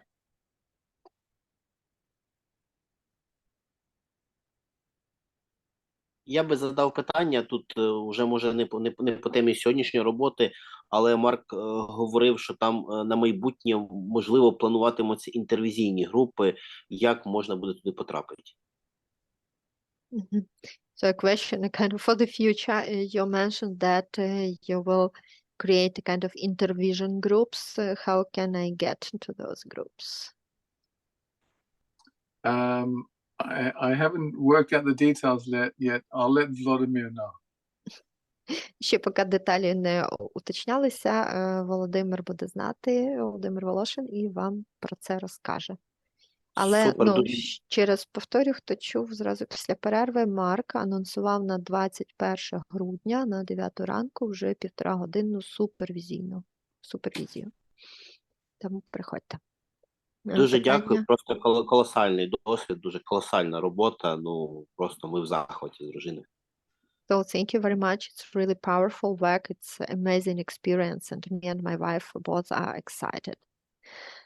Питання від Володимира. Фраза Марка «І нехай станеться те, що станеться» теж є частиною гіпнобільного впливу на клієнта. And your sentence, Mark, that you are repeating once again, one by one, and let happen whatever happens. Is it also the part of hypnotizing impact on the client? Yes, yes. Так, це теж Always. Мгм. І питання від Світлани. Якщо падає зір більше на правому оці, дуже погано бачить, чи підходить алгоритм роботи з хронічним болем, яку вправу краще робити? Окуліст підтвердив психосоматичну основу втрати зору. Another question from Svetlana. So what if a person is losing a vision, but only on one eye, it is right eye, and now this vision is very low? Can we use also this pain management algorithm and process it like a chronic pain? And what exercise would you recommend us to do? And medical doctors really also stated that these vision problems have psychosomatic base. Okay. So I just want to check, has the medical cause been ruled out? There is no medical cause for this losing vision. So, well, medical doctors told that this vision decreasing is about because of some psychosomatic. Can we use this pain management method, the scripts for these vision problems? Yes, but I suspect because the vision problem is disassociated, it will be necessary to make a complete history and make an exploration of something that this person maybe isn't allowed to see. Ну, стосовно цієї втрати зору, швидше за все, що там є якась дисоціація, і треба попрацювати з частками его, тобто ніби якась частка его, їй заборонено щось бачити, тобто отуди би шукати.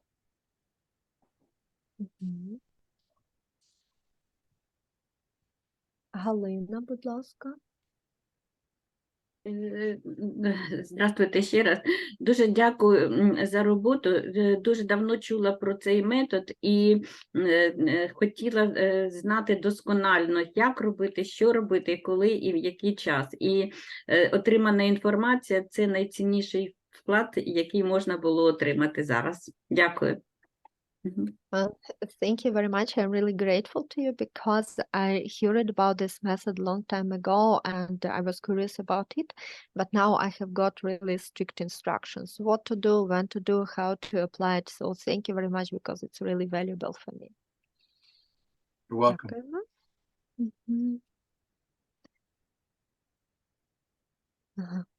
So Mark, we have a question about your supervision group. Чи будуть в супервізійній групі лише ті, що мають постійну практику в EMDR, чи всі бажаючі?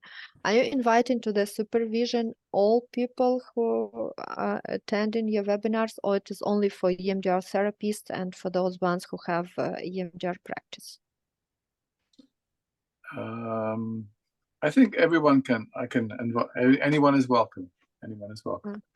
В супервізійну групу Марк запрошує всіх бажаючих.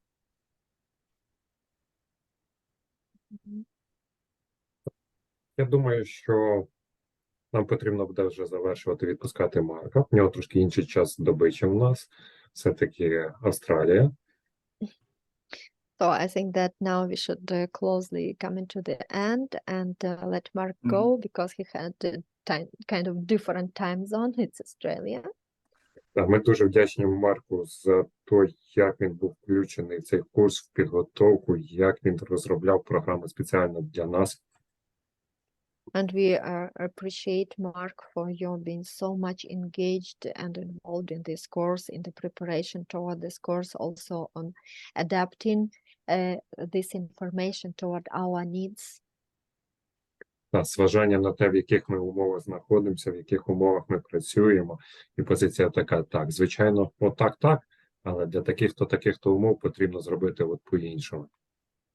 And also thank you very much about all those moments that you were always keeping in mind the hard obstacles we are in. And it was like, yes, you should do this like this, but according to your hard obstacles, you can do it like this. Thank you. Це дуже цінно, від цього дуже тепло. And it's really valuable for us, and it's really warm. Ми дуже, звісно, сподіваємося на очну зустріч. And we are really impatiently waiting for the off-site meeting. В Україні, не в Австралії. To meet you in Ukraine, in person. Тим більше у Марка вже хороший словарний запас української мови. Because we know that now Mark has a quite good level of Ukrainian language words. І одне з перших слів, які Марк просив йому сказати, це було слово «перемога». And also one of the words that Mark asked us to teach him, it was the word victory. Слава Україні! Героям слава! І нам це було дуже цінно, крім знань, отримати ще таку підтримку, таку людську. And it was also valuable for us to obtain this just like a human support in addition to all this knowledge you're sharing with us. Я думаю, нам варто всім поставити сердечка, включити камери, а я зроблю навіть скріни, які ми є красиві. So I think that it would be quite good for all of us to put hearts on our screens and turn on our screens to make a screenshot to save this moment. Так, чудово. Oh, beautiful. Yeah.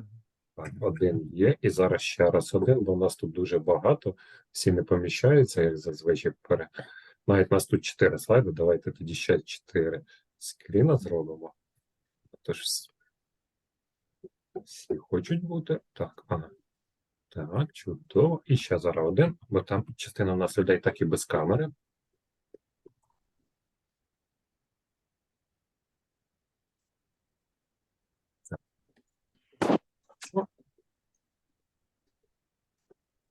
Все, зроблено.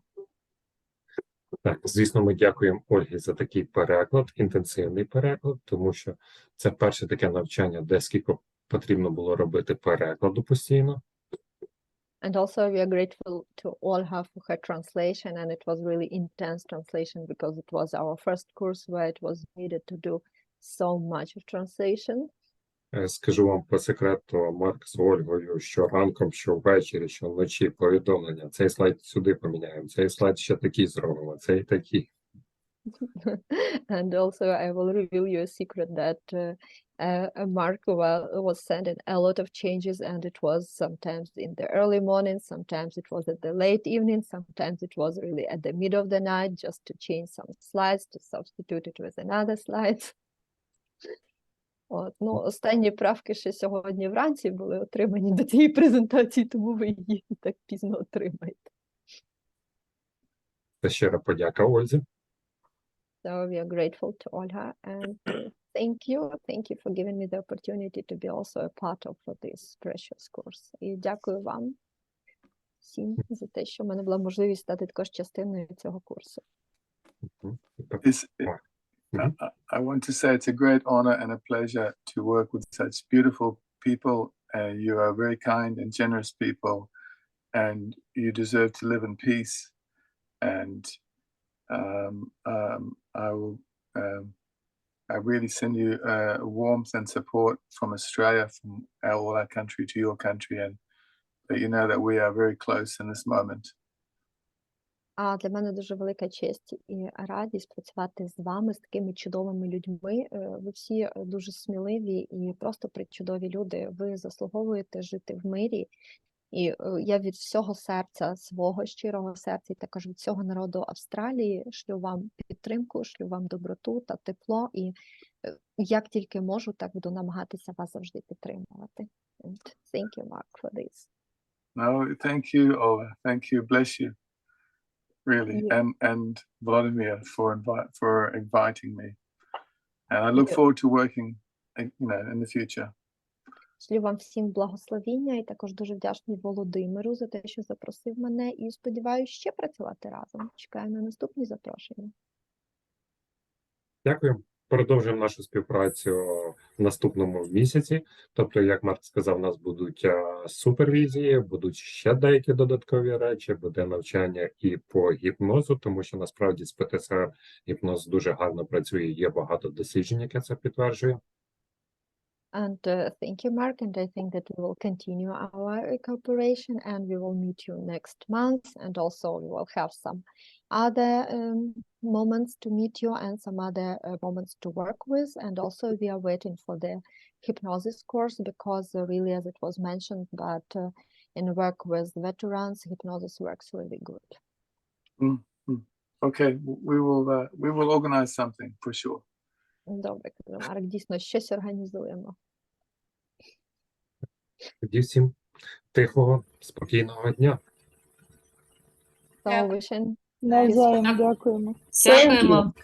Навзаєм, Thank you, дякую. Mark. Дякуємо, Ольга. Дякуємо, Володимире. Дякую. Дякуємо. Дякую. Дуже дякую.